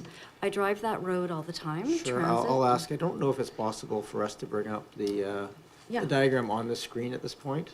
I don't have a copy of the diagram, but I can provide my printed copy, but it is in black and white. Sure. Why don't we do that to the member of the audience? Oh, I think there's one over here that has a colored copy. Thank you. There you go, Ms. Watterson. Okay, so I drive this every morning when I'm driving. I drive down Transit and I go left on Windsor, and there is a lot of speeding that happens on Windsor, people taking their children back and forth to school. I don't know that a bump out would be the best solution. I'm wondering about a hump or a bump, and if that would be something that's more like fiscally responsible, to consider? Has that been considered? Thank you for the question. I'm happy to go just as, over to staff. In the design that's put forward here, is this this is not, from my reading of the report, a raised sidewalk. This would just be a painted sidewalk with bump outs. Is that correct? Through the mayor, that is correct. There was not a proposal for a raised crosswalk. In the traffic counts that were conducted to get the volumes, we did not see significant evidence of significant speeds in excess of the posted speed, which council has endorsed a speed management policy, I think 2018, 2019 timeframe, that basically says that such justifications as speed humps or raised crosswalks are generally not warranted unless there is significant evidence of speeding. Okay, thank you. And Ms. Waterton, I'm about to share with you as well. There are cycling criterium races that race around the circumference of this park, which makes it hard to put speed bumps in this location. I totally understand that. I attend those myself. I am just saying $40,000 for like whatever engineering is proposing seems a little bit extravagant to me as a taxpayer of Oak Bay. The other thing is that I think I've already had this conversation with council. How do you assess the speed of people in Oak Bay? You use those little like wires across the road, down Beach Drive, Beach Avenue. People drive 120, 140 kilometers an hour at night along there. And you put little wires, engineering puts little wires across the road. We've had this conversation before. You need to assess the speeding from above. Because if you see a wire across the road, do you think you're going to speed up or do you think you're going to slow down? You're going to slow down. And it's very dangerous. Deer are hit, people are hit. As you said before, you can read it in the Oak Bay News. The Oak Bay Police give tickets to people that are speeding at 140 kilometers at night along Beach Avenue. So to me, this is not really sufficient. Thank you. Thank you for your comments. Any other members of the public wish to talk to council about item 5.4? Don't see any other comments or questions here, so we'll come back to this table. Councillor Smart. Thank you. Through you, Mayor, to staff. I wondered, just a follow-up question with regards to the earlier question on the existing intersections that have been highlighted in the sidewalk master plan. And I heard from staff comment that there wasn't an implementation strategy set up for that plan. And so I guess my question through Mayor back to staff is, should we put forward to proceed with this tonight? How would it then be weighed against all of the other intersections that have already been highlighted as having concerns, and then therefore the timing of this would be interspersed appropriately for what was decided on an operational level to be the most important intersection? Thank you. Mr. Rennick? Through the mayor, that is a great question. And ultimately, council every year develops a capital plan, and that capital plan has certain priorities. And at this point in time, there has not been a fixed prioritization on those opportunities identified in the pedestrian and sidewalk master plan. There is an existing program for large-scale sidewalk maintenance and replacement, but that's more focused around fixing tripping hazards and fixing curb cuts that aren't accessible, as opposed to new enhancements. And so some of those kind of larger scale enhancement programs that were identified in the pedestrian and sidewalk master plan, they're not currently budgeted. With respect to the follow-up question of where would this sit, this was identified that it could be delivered whichever option council directs with existing funding in the active transportation program in 2025. So this would not be council adding something to a queue. This would be council directing work that would be weather and other schedule permitting delivered this year. Thank you. So I'm looking probably for a motion to receive the report to start us off. Receive. Moved and seconded. All those in favor? Any opposed? None opposed. Your worship, I would make the motion with respect to the staff recommendation. I will, I guess, deal with them separately. That staff be directed to mark crosswalks at all four corners of the intersection of Newport Avenue and Curry Road. Moved and seconded. Anybody wish to debate that? Go ahead, Councillor Green. I won't debate it, but I will also say, and thank you very much, Mr. Rennick, for the report, that in my experience with my grandchildren going to and from Windsor Park and the play side of the park especially, the transit Windsor intersection is definitely a problem. And I hope that in future we might also reconsider that area for safety mitigation. I do believe there's going to be a secondary motion to consider that. It's just, Oh, I see, okay. okay, so the motion on the floor is for the four corners at Newport. Kind of interesting, it came at the same time as the St. Christopher's discussion, since they're same intersection. Not seeing any other hands, I'll call the question. This is to move forward with the adding the two to crosswalks at Newport to make a total of 4. All those in favor? Any opposed? None opposed. That carries. So, Your Worship, I would further move that staff be directed to implement curb extensions and mark crosswalks at the corner of Windsor Road and Transit Road. Second. Does staff require any specification? Are we understanding that's basically in alliance with the diagram that's in the report? Mr. Rennick? Thank you very much, Mr. Mayor. No, we don't require any more detail than that. Thank you. Okay, thank you. Moved and seconded, thank you. Any discussion? Go ahead, Councillor Patterson. Yes, thank you, Mayor. While I support in spirit what we are doing here, I think what we are opening the door for is that in order to have other areas of Oak Bay where there are safety concerns, it really will lead people to believe that they need to do a lobbying effort in order to get those safety concerns addressed. And so while I don't disagree that this is a good recommendation, I think so too were the sidewalk and pedestrian master plan guidance that actually measured traffic and speeds, and in those locations, speeds were an issue too, and we're not they go on the back burner while we do this. So while I recognize that this is a good suggestion, I think when we come to priorities, then we will have to revisit the sidewalk and pedestrian master plan. I had interpreted that as it would be operationally picked up and dealt with in good order. And obviously, I was, as a member of council, I was mistaken in that. So while I will support this, I have strong concerns about other areas. Thank you, Councillor Patterson. I have Councillor Smart and then Appleton. Thank you. I will support the motion in front of us, but I have concerns about having an atmosphere in which we have the public coming forward to jump ahead in the queue of some very important work that we've already done. So I will have a motion arising after this motion with regards to the sidewalk master plan.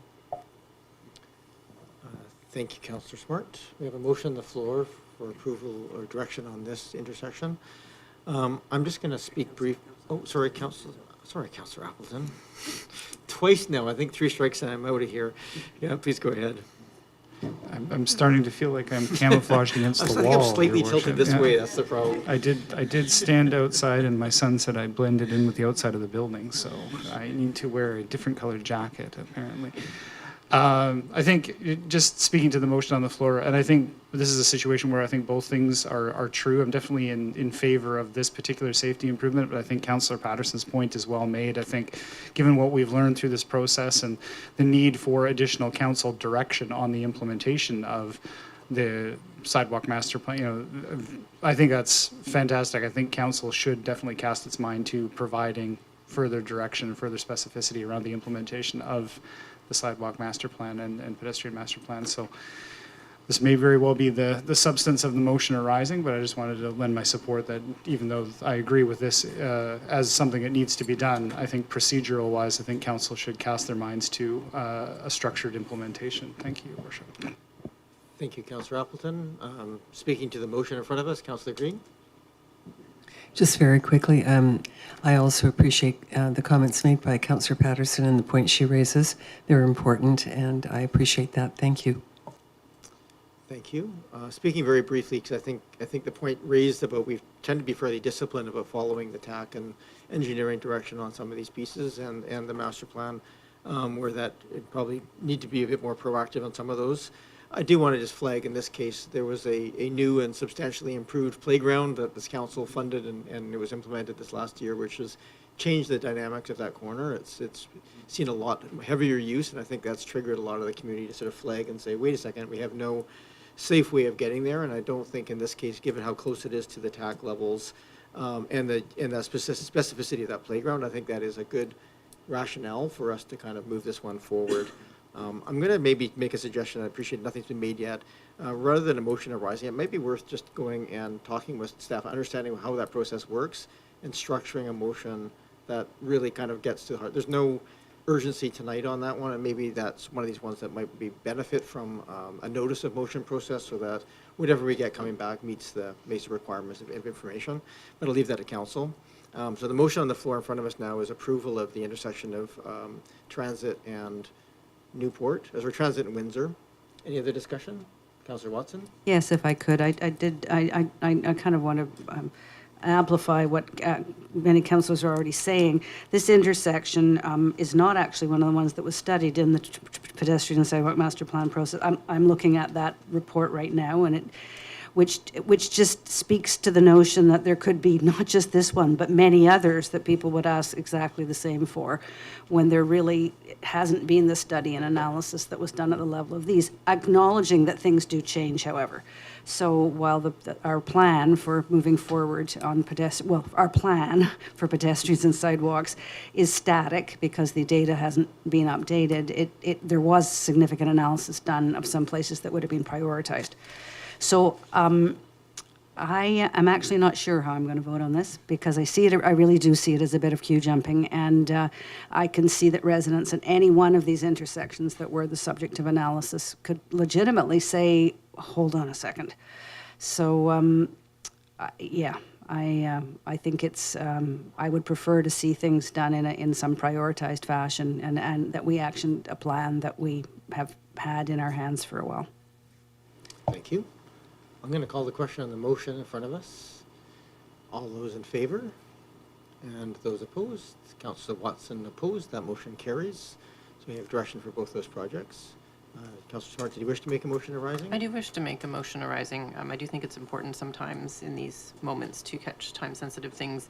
We'll see if this gains the support of council. So my motion is that staff bring to our next council priority review session a project backgrounder for an implementation plan for table 5.1 in the sidewalk master plan.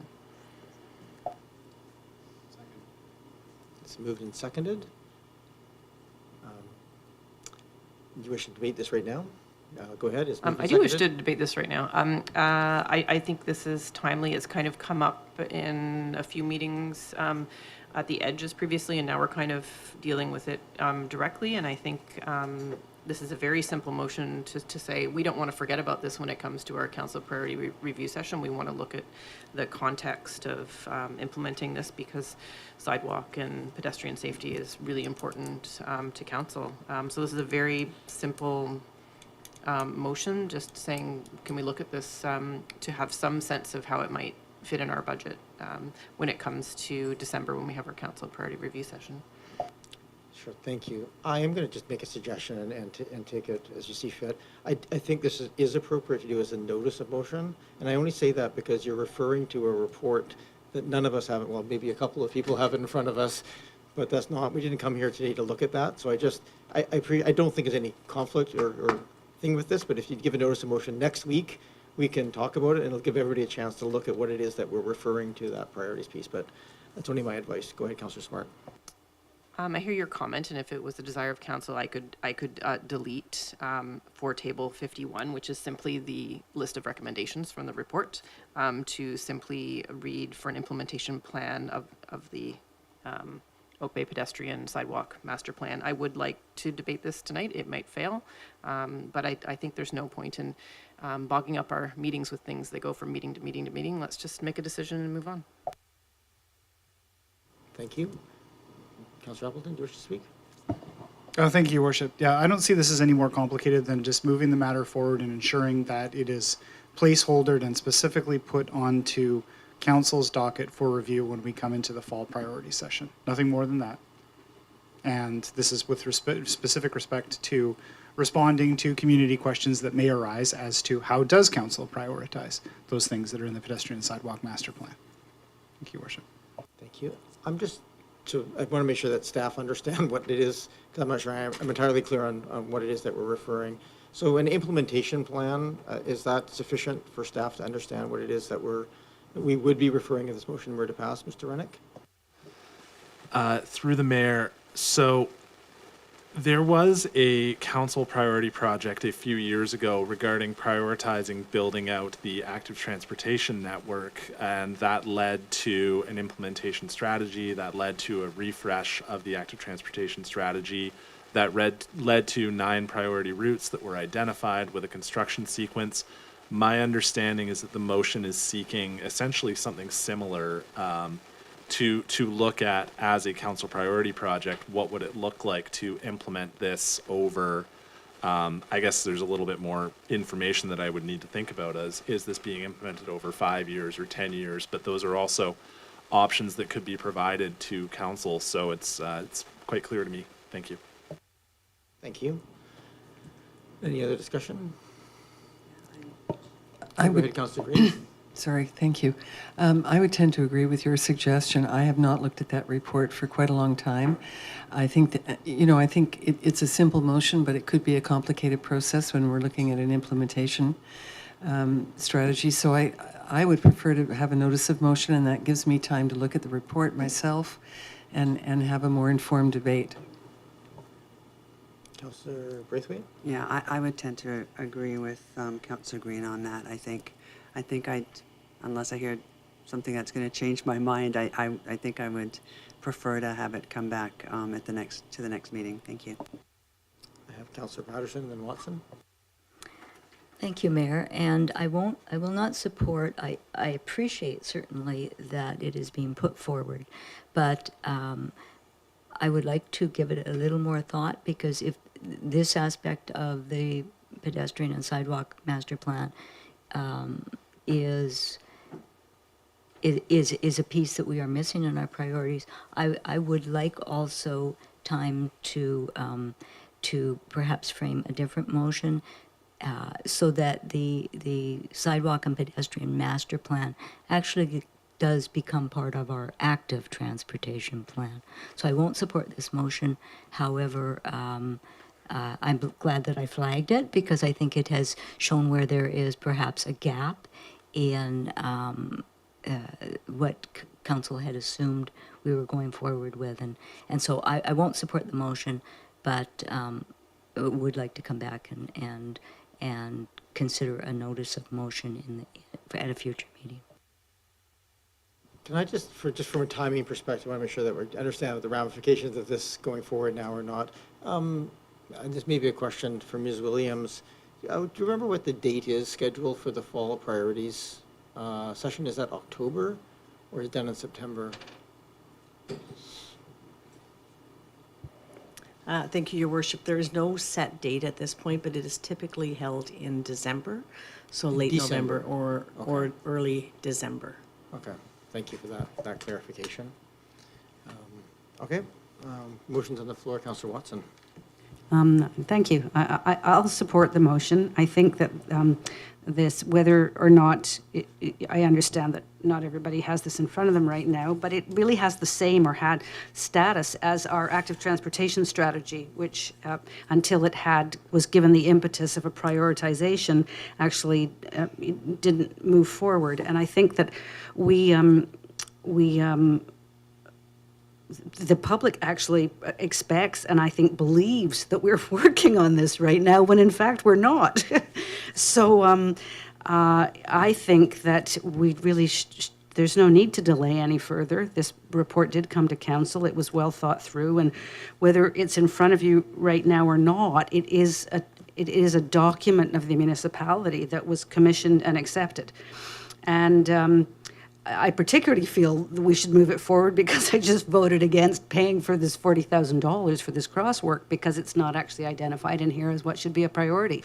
So I think it behooves us to actually move forward on our promises to improve amenity for pedestrians who are the ones who,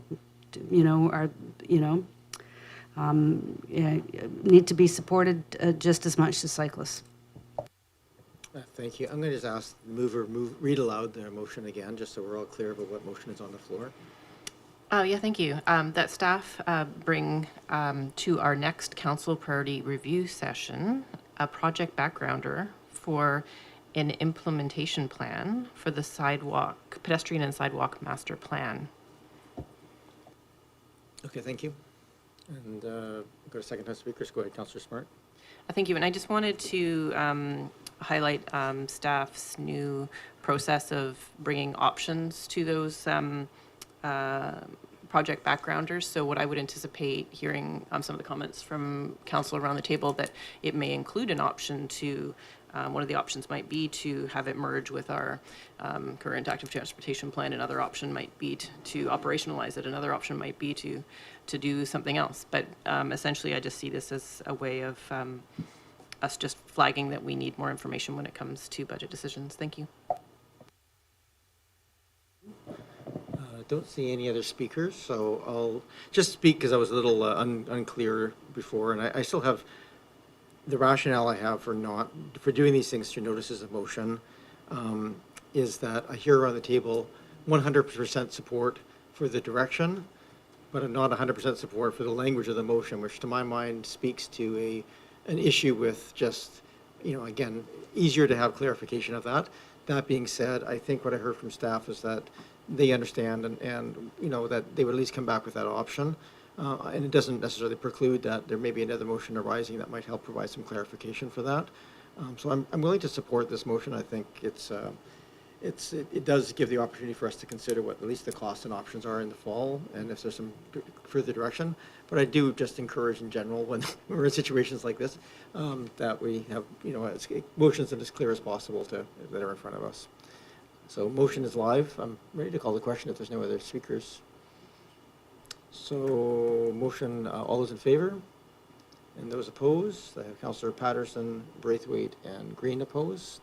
So that will come back as a project backgrounder. Certainly, Councillor Patterson, to your point, I think if there's additional things you think should be raised, maybe just take some time to work with staff and things to come up on how that might provide some clarification. Okay, I don't see any other motions arising or other aspects related to Windsor Park pedestrian safety, so move then now to 5.5, the license of occupation for BC Transit Operator Washroom. Mr. Rennick, you're busy tonight. Welcome back. Thank you, Mr. Mayor. This is in response to a contact that Oak Bay staff received from BC Transit. Essentially, BC Transit placed a portable toilet or porta potty on the boulevard at the corner of Musgrave and Thompson back in 2020. This was in order to comply with COVID-19 protocols. Those protocols are no longer in place, but BC Transit's preference is that they would like to continue having an operator washroom in that location. The reason being that it would allow their drivers to access a clean washroom at any time during the day without having to wait for a business to be open. So BC Transit's discussion with Oak Bay staff revolved around replacing the porta potty and putting in a nicer looking self-contained unit as they are doing elsewhere in the region. And so because this is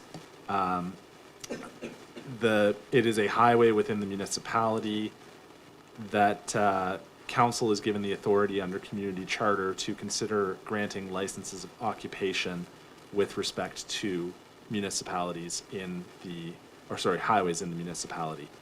And so essentially this has been discussed at a staff level between BC Transit staff and Oak Bay staff, and it's now being brought forward to council for council's consideration and any questions you may have. Thank you for that, Mr. Rennick. Same process, questions, members of the public, back to this table for consideration. Questions? Councillor Braithwaite. Thanks so much, and thanks for bringing this forward, Mr. Rennick.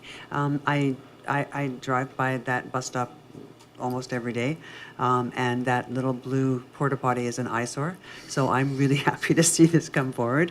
And I'm just wondering on the design of the building that they have in our package.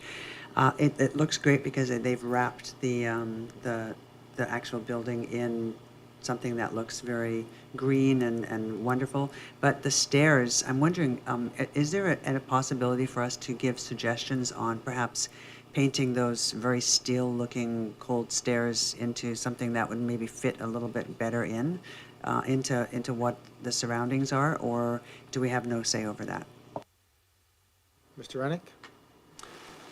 Through the mayor, that's not actually a question that I anticipated, so I would have to take that back to my colleagues at Transit. Certainly, metal can be painted, but beyond that, I can't really comment. Thank you. Other questions from staff?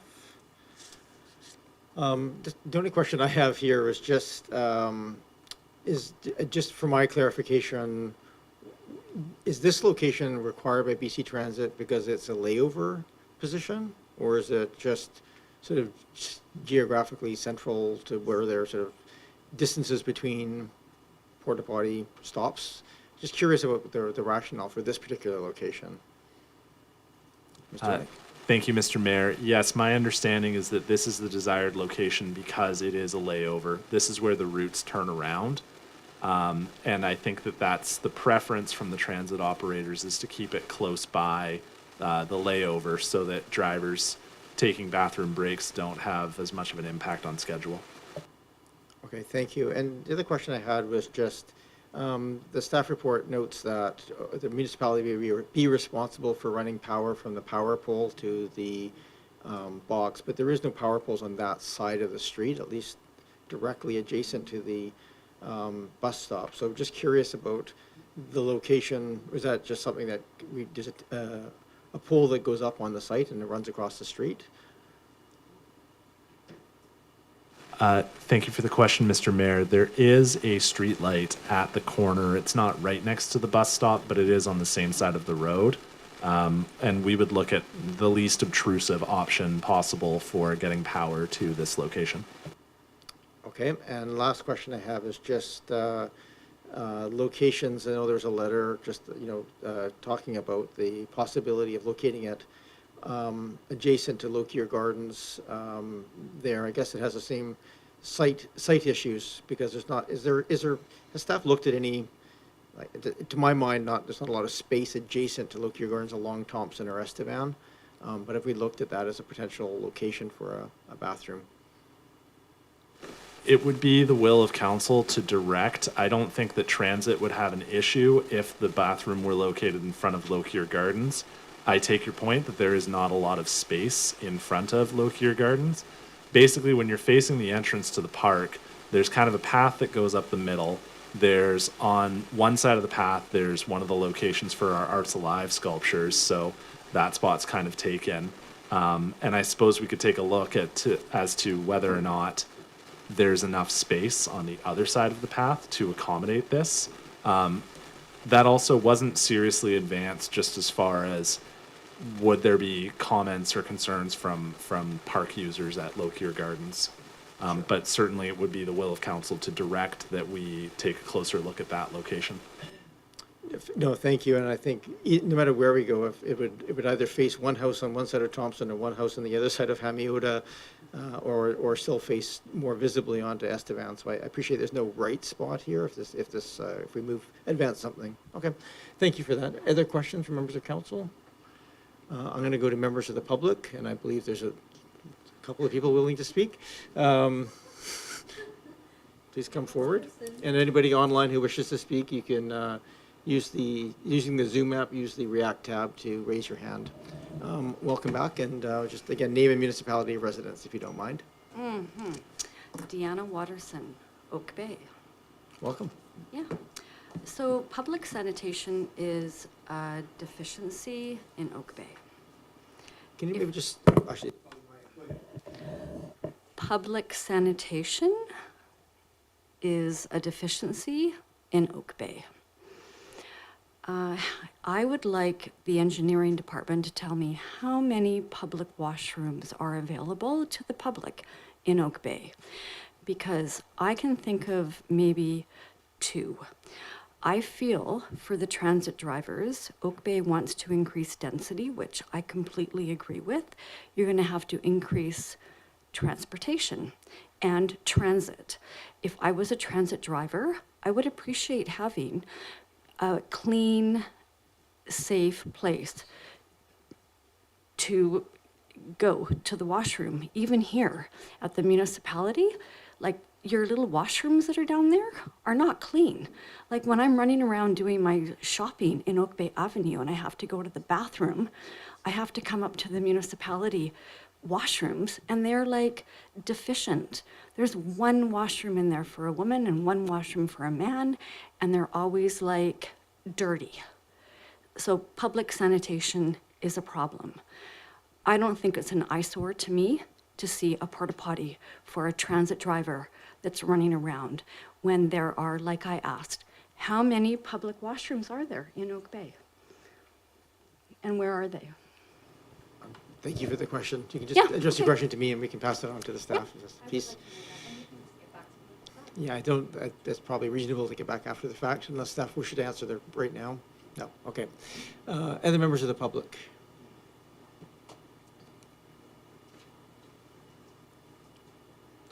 Philip Cameron, Oak Bay. Welcome, Mr. Cameron. Good evening, Mr. Mayor and Council.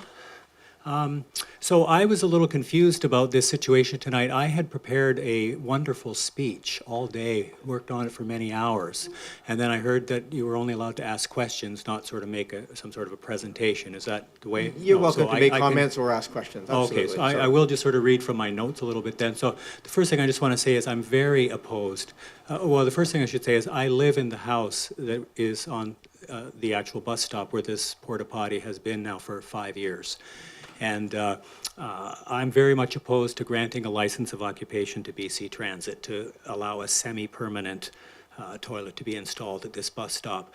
And furthermore, I'd like to have the existing porta potty removed. It's my understanding that this toilet doesn't have a permit anymore. I was told by someone at BC Transit about 6 months ago that the permit had expired and they weren't able to get a new one. I don't know if that's a question that can be answered tonight. And I just want to revisit just a little bit the history. The toilet was placed when COVID-19 hit, and my family initially supported the fact that the drivers needed a place to go to the washroom, and the restaurants were all closed. But when the provincial government declared the pandemic officially over in July of 2024, I approached both Oak Bay and Transit and asked them to have the toilet removed at that time. And was first sort of bounced back and forth, and no one really knew who was even responsible for it. And so finally, after about 5 or 6 months, I was given an answer that Oak Bay was going to get rid of it and that its removal was imminent, and that was in January of this year. And a couple of weeks later, when I got back from holidays and it was still there, I phoned the person at Oak Bay. They said, "Oh, I'm sorry, I can't help you anymore. You're going to have to take it up with Transit." And then when I got a hold of the people at Transit, they told me the same story. "Oh, we're going to get rid of it. Its removal is imminent." And then, lo and behold, when I followed up a month later because it was still there, I was told, or I was stonewalled. They didn't answer me back even. And so I finally contacted the mayor and brought this to his attention. And it's sort of ironic that 3 weeks after that, all of a sudden there's a proposal to put in a much larger toilet right in front of our house. And, I really believe that we have supported the transit people. I've always supported the fact that there's a bus in front of my house. I don't have an issue with that. I feel that our family has really done enough, and we shouldn't be the ones left looking at another monstrosity of a toilet outside of our house. And I guess the last thing I want to just say, it seems to be happening without any public consultation, and I would just imagine that with such a dramatic change to a neighborhood, placing a large toilet structure outside a residential area would require generally a little bit more public input, and I'd like to know if council is able and willing to proceed with some sort of public consultation on this matter to make sure that the residents' needs and concerns are taken into account here. And then I guess I would just sort of finish by just noting that there are a lot of other options to where this toilet is right now. Prior to this toilet being placed where it is, the bus drivers use one of the 4 restaurants in Estevan Village, and those restaurants are open from 8 o'clock in the morning until 9 o'clock at night. The bus stops, or the bus begins its route at 6:30 in the morning, or 6:37 in the morning, so there would be an hour and a half in the morning where there is no available washroom for the bus driver to use. But the washroom on Beach Drive in Willows Beach, I believe, is accessible at that point, and the bus goes right by that in the morning. So there's always some sort of a backup just for that 1.5 hours when the washroom or the businesses aren't open in Estevan Village. So I guess I'd like council to consider other options before just sort of allowing this thing to go on. And in my final sort of point, I guess I would make, we pay a lot of money to live in Oak Bay, all of us do, and part of that is because we love the lifestyle and the location, and we take a lot of pride in our homes and our community.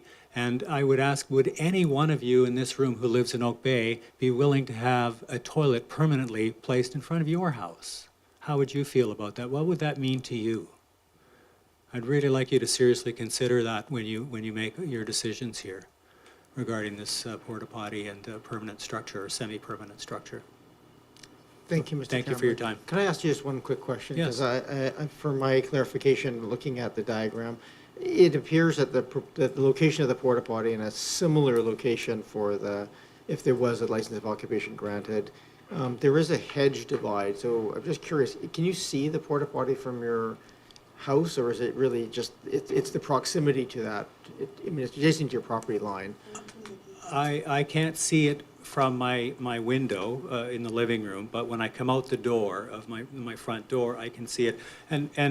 But more importantly, I know it's there, and every single day I drive home from whatever angle I'm coming home from, I drive down, that's the first thing I see is the toilet in front of my house. And when people come to my house to visit for parties or what have you, it's become a bit of a butt of the joke that, yours is the house with the toilet in front of it. So again, just another thing that it takes away from the quality of life that we're allowed to have just because of that, to satisfy the needs that could be met in other ways for the transit drivers. Thank you for answering my question. Thank you. Is anybody else we have a hand raised online. I have a Jennifer B. You can unmute yourself and welcome to the meeting. Hello, can you hear me? We can, and welcome. Just the same process, name and municipality of residence, if you don't mind. You have a whole Okay. family there. You can just introduce yourself. So we're Philip Cameron's neighbors. We actually, our property, so name is Jennifer Blood. We're at 2532 Thompson Avenue. So the house that borders, the hedges are in our yard that border the toilet. Okay. So we're just here, Philip alerted us just yesterday that this was happening, and we just wanted to come and share our support to oppose the motion. Not sure what the terminology is. Unlike him, we haven't researched anything or made any notes, but really just on the piece of public consultation and input from the community is where we wanted to just share our support for that and say, like, we were quite surprised to find out that this was happening and that there was an application for a license of occupation to be going next door for a semi-permanent structure. And so we just were disappointed that we hadn't been informed by the municipality that this was happening. Okay. Thank you for sharing that. I really appreciate you taking the time tonight to come online and share. So Thank you. thank you. I don't see other hands online of people wishing to speak. Does anybody else in the room wishes to address council? Okay.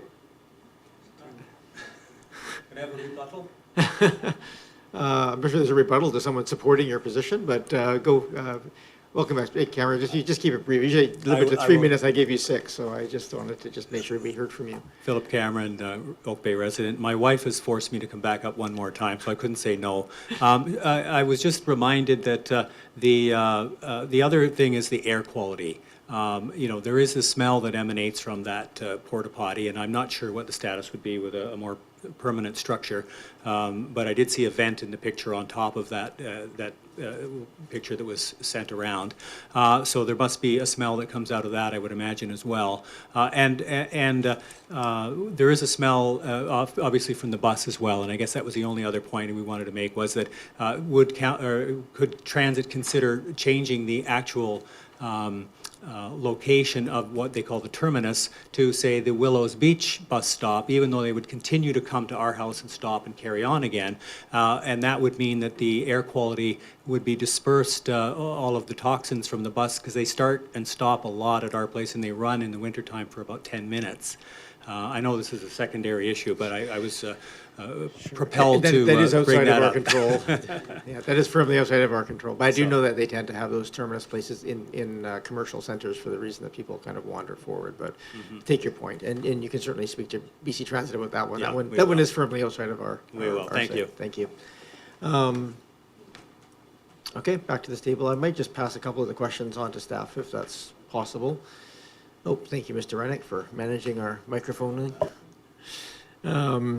So just really quick question, just for clarification, and I think it's touched on in the report, but just for our clarification, understanding of why BC Transit drivers are not able to use the washrooms that are in the village, and 2, if maybe you have knowledge of what smell mitigation is included with such a semi-permanent toilet setup.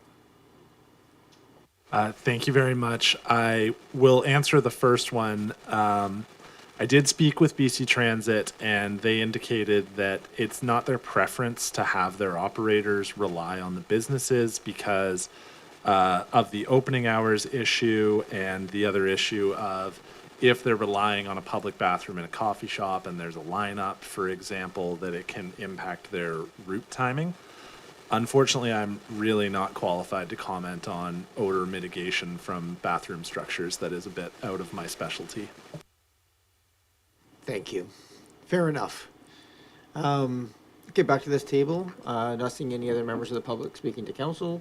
We have a report in front of us. I'll probably start with the motion to receive the report. Moved and seconded. Thank you. All those in favor? Any opposed? None opposed. That deals with our easy part of the question.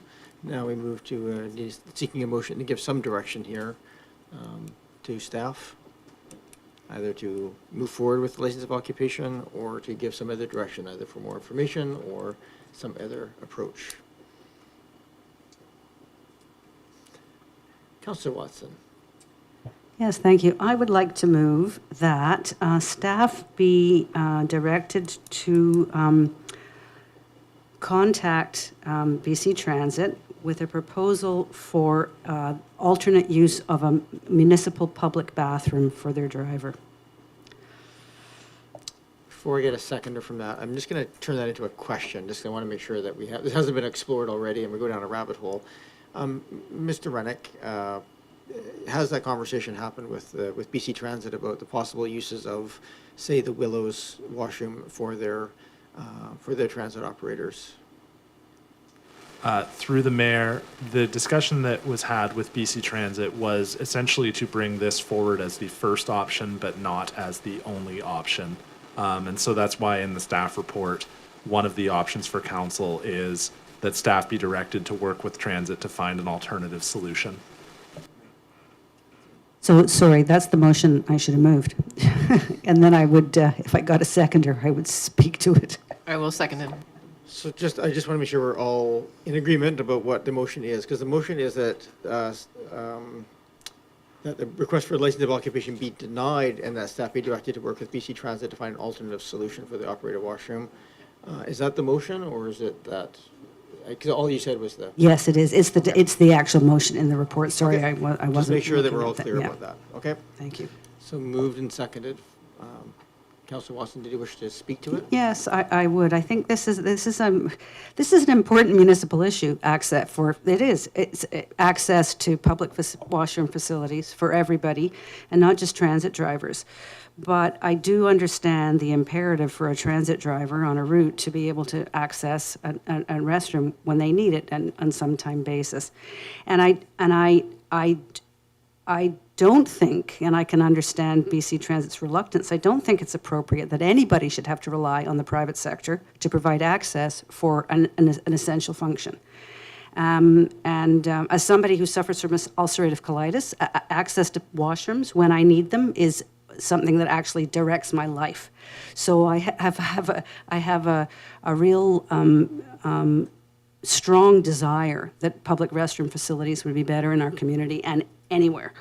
So I think that the option that's first come forward from BC Transit is actually not sufficient enough because it privatizes again a resource that should be actually a better public resource. And there should be no need that transit needs to establish specialized facilities that are one-off, just for one user in taking up public space. So I don't think that the option that was given to us is the right one, so I just think we need to explore some other ones. Thank you. Any other discussion on the motion? All right, seeing no other hands, I'm going to call the question. All those in favor? Any opposed? None opposed? So we'll go back to BC Transit and see what we can work with. So thank you to the neighbors and people online who spoke to us, and we look forward to for whatever comes back and happens next. You are welcome to stay, and we have a number of bylaws that we're going to do. We've done first 3 readings of, and we're going to get to adoption. It is possibly the most exciting part of the evening, but I understand, having sat there for 2.5 hours, you may not want to. Yeah, thank you. Have a good evening. So, should I go? Sure. I'll move that the fire prevention and life safety bylaw number 4919/2025 be adopted. Moved and seconded. Don't usually debate on adoption. I always give a moment in case people have want to raise a new point. Nope. All those in favor? Any opposed? None opposed? And I'll move that fire services operational bylaw number 4920/2025 be adopted. Moved and seconded. Same pause.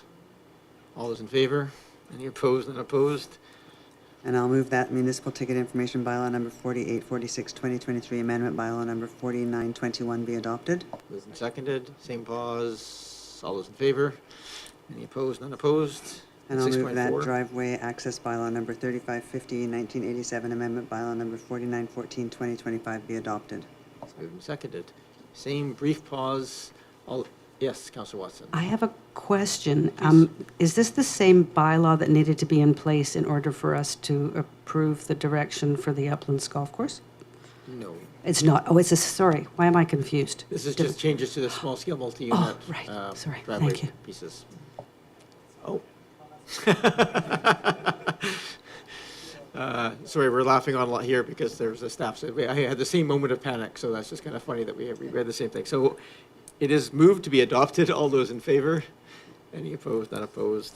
And then we have new business. Notice the motion from the July 14th meeting. Councillor Smart, do you wish? I think there was possibly a slight tweak of the language, but I want to just read the motion into the record. Yeah, I had a request for alternate language, which I am happy to utilize as I feel like it results in the same outcome. So the revised language is that council requests staff bring back options to allow ribbon and permeable driveway solutions within municipal setbacks. And I'm motivative. Not until there's a seconder. Moved and seconded. Go ahead, Councillor Smart. Yeah, thank you. I know that there are some very particular needs from the engineering side, particularly around, like in the driveway access bylaw, around safety, around being able to traverse around the fact that they might need to dig it up, various different things. But I also know that there's a lot of properties in Oak Bay that have huge front yard setbacks, 25 feet or greater, where somebody constructing a new driveway under our new guidelines that are incentivizing and actually requiring more permeable space, where it makes it rather challenging to have two different driveway types that collide into one another. And so I just think it's really timely for us to just take a look at the locations where it may be possible to have a ribbon driveway or permeable, different kinds of permeable driveways on part of that driveway setback in order for someone to have a cohesive driveway that is all one material, as opposed to having what's allowed now, and staff can correct me if I'm incorrect, but concrete, asphalt, or gravel. It's not shavings, I'm trying to, but basically gravel that is so fine that it's hard packed that it's not permeable. I just think it's a good time to have a look about how we could make it easier for residents to have a continuous permeable driveway that may end up spanning partly into the municipal setback. Thank you. Thank you. I might just ask a quick question of staff, just so that we understand, make sure that we're all sort of understanding what the ask is here. And thank you for that clarification and your motivation. My understanding is there's some limits right at the sidewalk edge in terms of that. So just hearing what the motivator is saying is that this is not talking about bringing this all the way into the street, but for the options for a portion of the driveway on municipal boulevards. So I just make sure I go to staff and just make sure they're clear on that, and if there's any clarifying question they would like to ask. Mr. Rennick? Yes, thank you, Mr. Mayor. The text of the motion refers to permeable driveway solutions within municipal setbacks, but my understanding from the motivation is that the intent is within municipal boulevards. Is that correct? That is correct. So maybe just a modification of that language. Yeah, so if that is more accurate, it should be municipal boulevards, correct?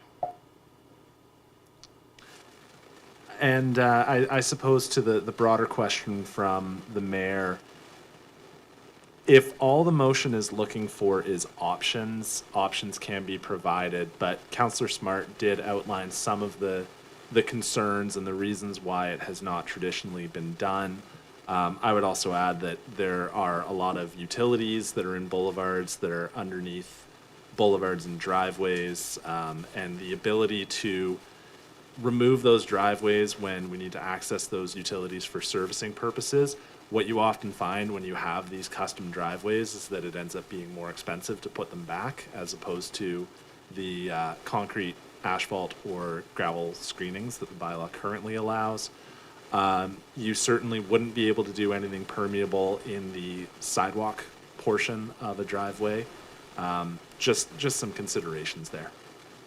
And just for our clarification as a body, those are the kind of things that would be just, if this passes, they would be flagged within that report coming back. Is that how I'm interpreting that? Yes, that's correct. Okay, thank you. Thank you for the clarification. And so my reading of the motion is now it says municipal boulevards and not municipal setbacks. Okay, thank you. Motion is live on the floor. Other discussion? Councillor Watson? Yeah, I'd be happy to support this. I think that environmentally, it may make sense, and to have some options are important. We're also hearing a lot through our OCP process that aesthetics matter in Oak Bay, and the look and feel of neighborhoods matter, and these disjunctures, these aesthetic disjunctures do actually stand out. And so I'd be happy to explore this for both of those reasons, environmental and look and feel of our neighborhood. Thank you. Councillor Appleton. Thank you, Your Worship. Yeah, so I'm definitely in support of this, and I recall.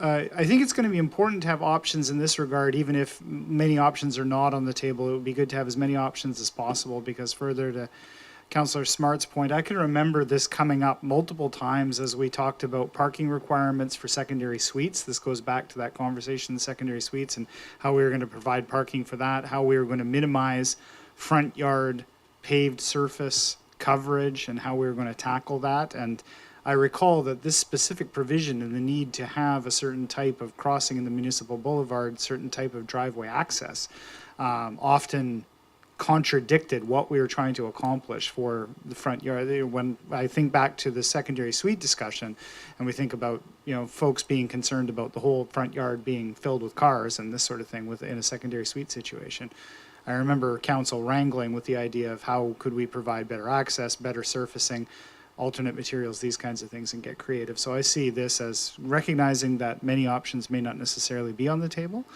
I think it's going to be important to have even a tool or two extra in our toolbox, because I remember that conversation being so difficult around front yards access and the materials thereof. So thank you, Your Worship. Thank you. Any other discussion on the motion? Councillor Patterson? Yes, Mayor, I'm just wondering from staff if we can get an idea of the time that would be required for staff to fulfill some of this, because it does, as we're discussing it, sounds like there could be variable options, and so I would like to have a better idea of what type of resourcing we would have to allocate to get this done. Sure. Thank you, Councillor Patterson. That's always a hard question to answer on the fly. Is this more of a building and planning question than it is an engineering question? Either Thank or. you, Mr. Mayor. I think it's probably both, actually. I was volunteering already, but it needs to be a co-production. It is a project, it is an idea that touches on a lot of other aspects as well. So it's even though in itself it's a very practical concept, there's a lot of interaction with other policy goals. So it would probably require some time to do that thoroughly. It would fall into the non-council priority project at this point, of course, which means that it falls in those category of other follow-up that needs to happen at some point. That's my thinking. I would need to give it some thought and discuss with my colleague if we have staff in-house to do that, or if we rely on a consultant to help this along. But I would think it would be a while before we get back. But I think for my team, when it's quieter with the OCP project particularly, so that's probably in early 2026, we would have more time to follow up on requests. Thanks. I would just echo what my colleague said. There's a significant amount of work here. There's a lot of things that would need to be unpacked on this. Just sitting here considering this motion, we have properties in Oak Bay where there's taxable boulevards where those residences pay an additional frontage tax and receive boulevard maintenance. So what impact does having a ribbon have on their boulevard maintenance? Because now does that change the equipment that the Parks Department has to use to maintain that strip of grass? These are the kinds of things that we would have to look into. So there's quite a few kind of elements to this, and so that's why it's hard to predict the work plan impact. But I agree with Mr. Boole that it's not something we'd likely be able to crack open in 2025. Thank you. And there's a number of bylaws that are sitting there sort of waiting for us, available time to work on. Okay, thank you for that information. Thank you. Councillor Patterson, you still have the floor if you wish it. Yes, thank you, Mayor. I think, and I thank staff for being forthright, answering that. I had suspected it, but it's good to have it confirmed by them, and I do appreciate that with full consideration of it, it could be time consuming. I'm just wondering if perhaps this is something that it's proposed by Councillor Smart, and perhaps it might be considered for something that is referred to priorities instead of making the decision tonight, so that we would then make the decision within the overall context of what priorities are before us this fall. Thank you for the suggestion. It's entirely possible that council may wish to do that, but I'll leave it to the council if someone wishes to propose that.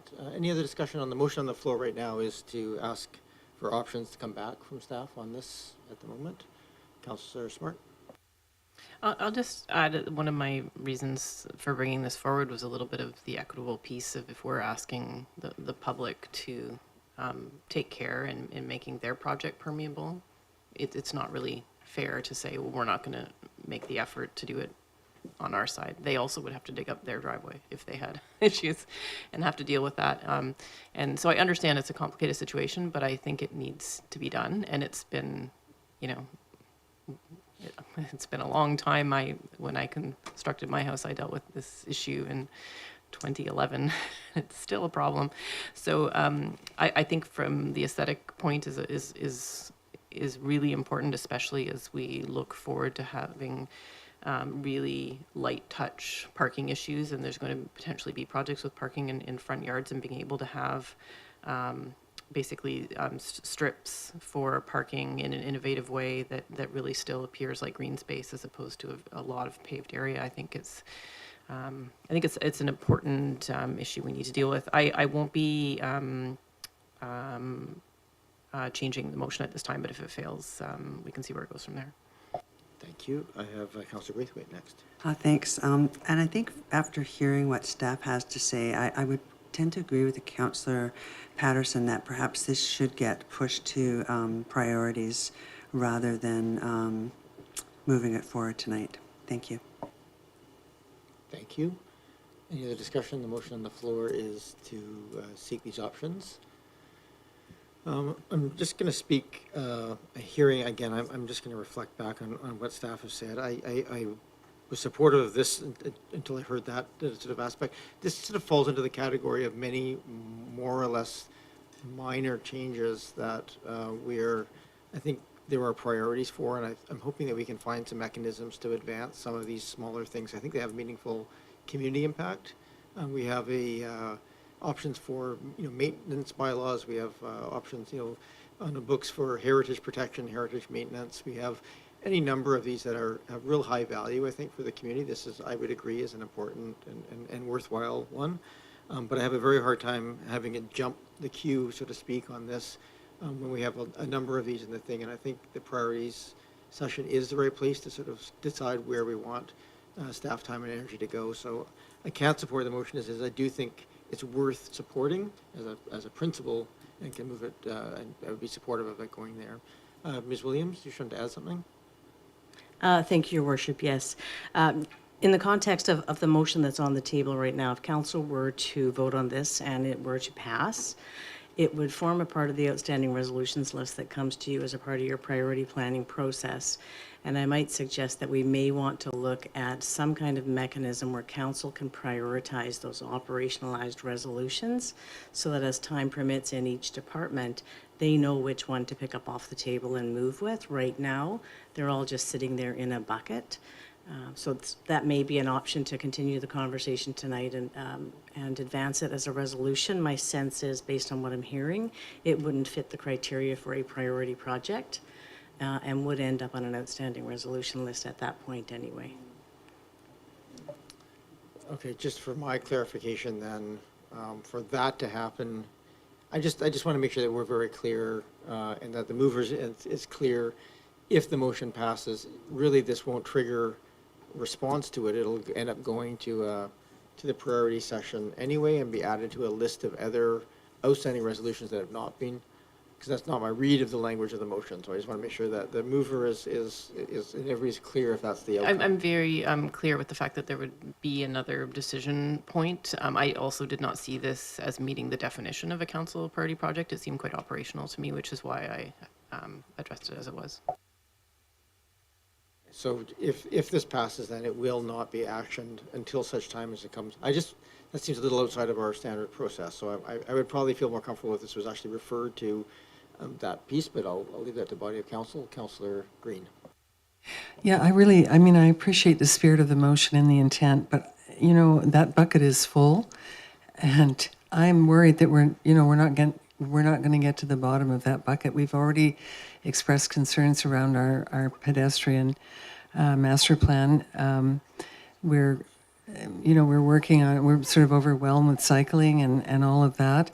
I'm concerned that at the end of the day, a lot of these important pieces will get lost in the mix. So it's not that I don't support it. I just wonder how realistic it is, because every time we make a motion to do something, we raise the expectations of our community. So I just want to be mindful of that. and I want to support the motion in spirit, but I'm really concerned about the process, and that's how I feel about it right now. Thank you.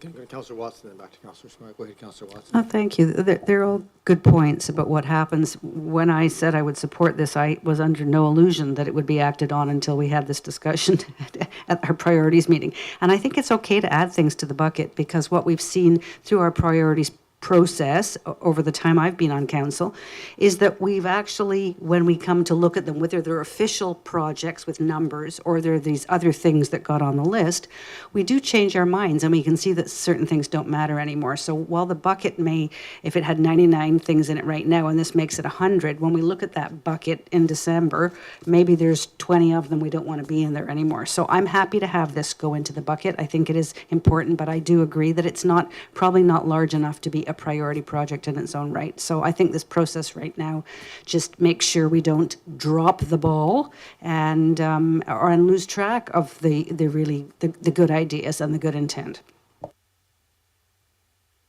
Okay, Councillor Smart. Yeah, thank you. Just to echo some of the recent comments around the table, it's exactly I don't want the idea to get lost. So that's essentially the intent of the motion. This particular concept has come up for me personally at 4 or 5 meetings so far. And so now it's time to put it on a list, and we can choose when we want to action that. Okay. Just procedurally, I want to make sure that we're all very, very clear. If this motion passes, well, it says to direct staff to bring back options. We're not expecting them to actually do that work. This will go into an operational bucket, and it will only be considered for actually doing work on it at the time of the priorities piece in the fall. Ms. Williams? Thank you, Your Worship. I could suggest that you just add wording to the motion to that effect, and that this motion be included in the outstanding resolutions list for the fall 2025 consideration of council. We're going to turn to the mover and see if that's amenable to the mover. Yeah, no, I'm definitely amenable about that. I was just going off of the suggested provided wording, but I'm happy to do that. Would you like me to reword the motion on the fly right now, sort of thing, or are we happy with that intent? So the motion is as it is, and that this, Ms. Williams, I'll turn to you for you just to read, make the suggestion again. Yes, Your Worship. So you would add a second clause to the motion, and that this motion be included in the outstanding resolutions list being brought forward to council for consideration during council priority review fall 2025. Okay. I'm amenable to that. Is the seconder amenable to that? Yeah, okay. Thank you. I think it helps add some clarity. Yeah. Again, I like motions that everybody's sort of supportive of the intention, but the language is hard. I think this is a good chance to thank you, Ms. Williams, for the suggestion on that. Okay, so the motion is now amended to include that portion of it. Is there any other discussion then on the? I'm treating it as the mover and seconder supported that amendment, so I'm just treating it as an amended motion. Any other discussion? All right, I'll call the question. All those in favor? Any opposed? Not opposed. That carries. Thank you for that. I have section 8, just correspondence from other governments or agencies, and we have a new letter from former Minister Callan, dated July 21st. Our only suggestion here is that we receive the letter. I don't think there's any other directive pieces attached to it, although I think we may, I might ask a question. Why don't we get a motion on the floor to receive it? And thank you. Before I call I have a quick question on this one. Okay, I'll go to other members of council first, then go ahead, Councillor Watson. Yes, thank you. I have a question about the minister's, what seems to be direction about the content of our delegation bylaw. And if anybody's reading of this, including the staff, is that in effect the provisions that have been outlined in the direction are now orders to us, in effect, to structure our bylaw in this way. To staff, yeah, Mr. Bull. Thank you for you, Mayor. Yes, that's our understanding, that these are required elements to that particular bylaw. Thank you. Councillor Watson? I'm going to just do a quick follow-up to that question. The procedure here at the council table would still be that there's work underway right now for that delegation bylaw that's been underway. So is the, that report will still come back to council, I'm assuming, probably with flagging where it differentiates from the province, or it'll just incorporate those and flag the differences of what's been changed. And that will come to council for consideration and approval. And it's at that time, if we don't comply with those, and then the province has the option of, as they say in the letter, of overriding the bylaw by order of council, essentially. Is that procedurally where we're at? Mr. Bull? Thank you, Mr. Mayor. Yeah, I think that's correct. And I think adding things is probably fine, but if it deviates from the directive, then that would be the next steps. Thanks. Okay, thank you. Councillor Green? Oh, Are you sorry, taking, are you, oh, I'm sorry. Go ahead, Councillor Green. Comments are welcome. We just have a motion to receive on the floor. Comments are welcome now. Please, go ahead. So I have to say, in my 17 years of serving on a council, I have never seen directives like this before. It neutralizes the role of our planning staff, and it neutralizes our role as elected officials representing our community. And I am very troubled. And I'll tell you what I'm really troubled about is the second to last paragraph that basically says that the Lieutenant Governor will be, I think I have it right, where is that? Anyway, that the Lieutenant Governor will be brought in to override us as a council and impose whatever the directives are regardless. So I don't know who else is troubled by this, but this is about local democracy. And it is about the role of staff and council and the way we work together as partners in serving this community. So I'm not afraid to speak to this. I've thought about it a lot, and I've worried about it. And residents have been vocal about it. They're very concerned about local democracy now and what happens to their voice. We don't have public hearings. They're virtually very restricted now. How does the public then direct a democracy that we have spent decades fighting for and being used to? I mean, world wars and all the rest of it. So I'm really concerned, and I don't like the tone of the letter, and I think it's uncalled for. Fair enough. Receipt does not signal support, to be clear, but yes, we have a procedural piece, but it is on the table, so, comments are welcome, although I think we may need to consider if we're, again, our response to the specifics of this will come as part of a legislative process going forward. Councillor Watson? Just to follow up on the whole idea of this, what really troubled me, in addition to some of the things Councillor Green is talking about for sure, is that in effect, we have been told to adopt a policy without being given the policy analysis or background for it. How do we know if these particular requirements make sense in the context of our own community, or if they're being followed in the other 100 and however many it is, 75 municipalities in BC? So to be singled out with a very directive, this is the way you shall do it, does not make any policy sense at all. And I really struggle with that. Like, what is the policy role of a council? If of this council, let's not talk about others, this council, if we are not given any rationale for the particular parameters that we have been instructed to write into our own bylaw. Thank you. I may just ask the question, has staff received any reports from the province in terms of rationalization of the directives that have been provided? I'm assuming it's just the letter, but don't want to make an assumption here if it's not true. Mr. Bull? Thank you, Mr. Mayor. No additional information, just a letter from the minister.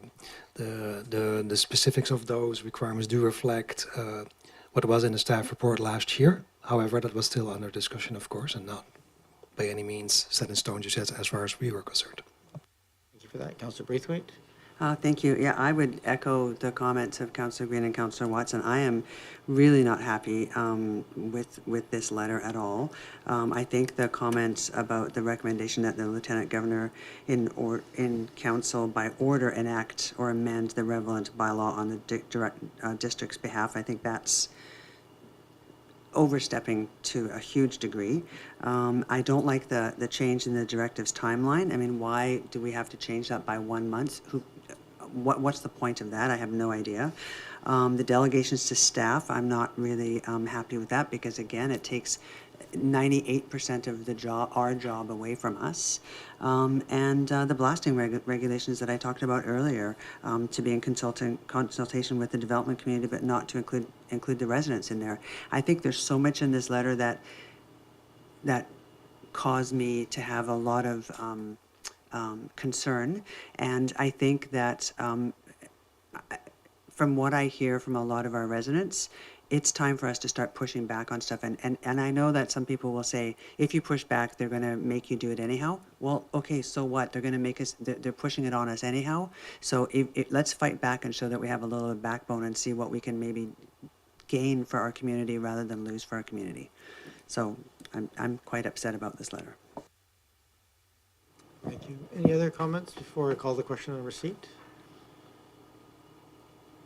Thank you. I do think these points will be interestingly raised when these legislative portions come back to us.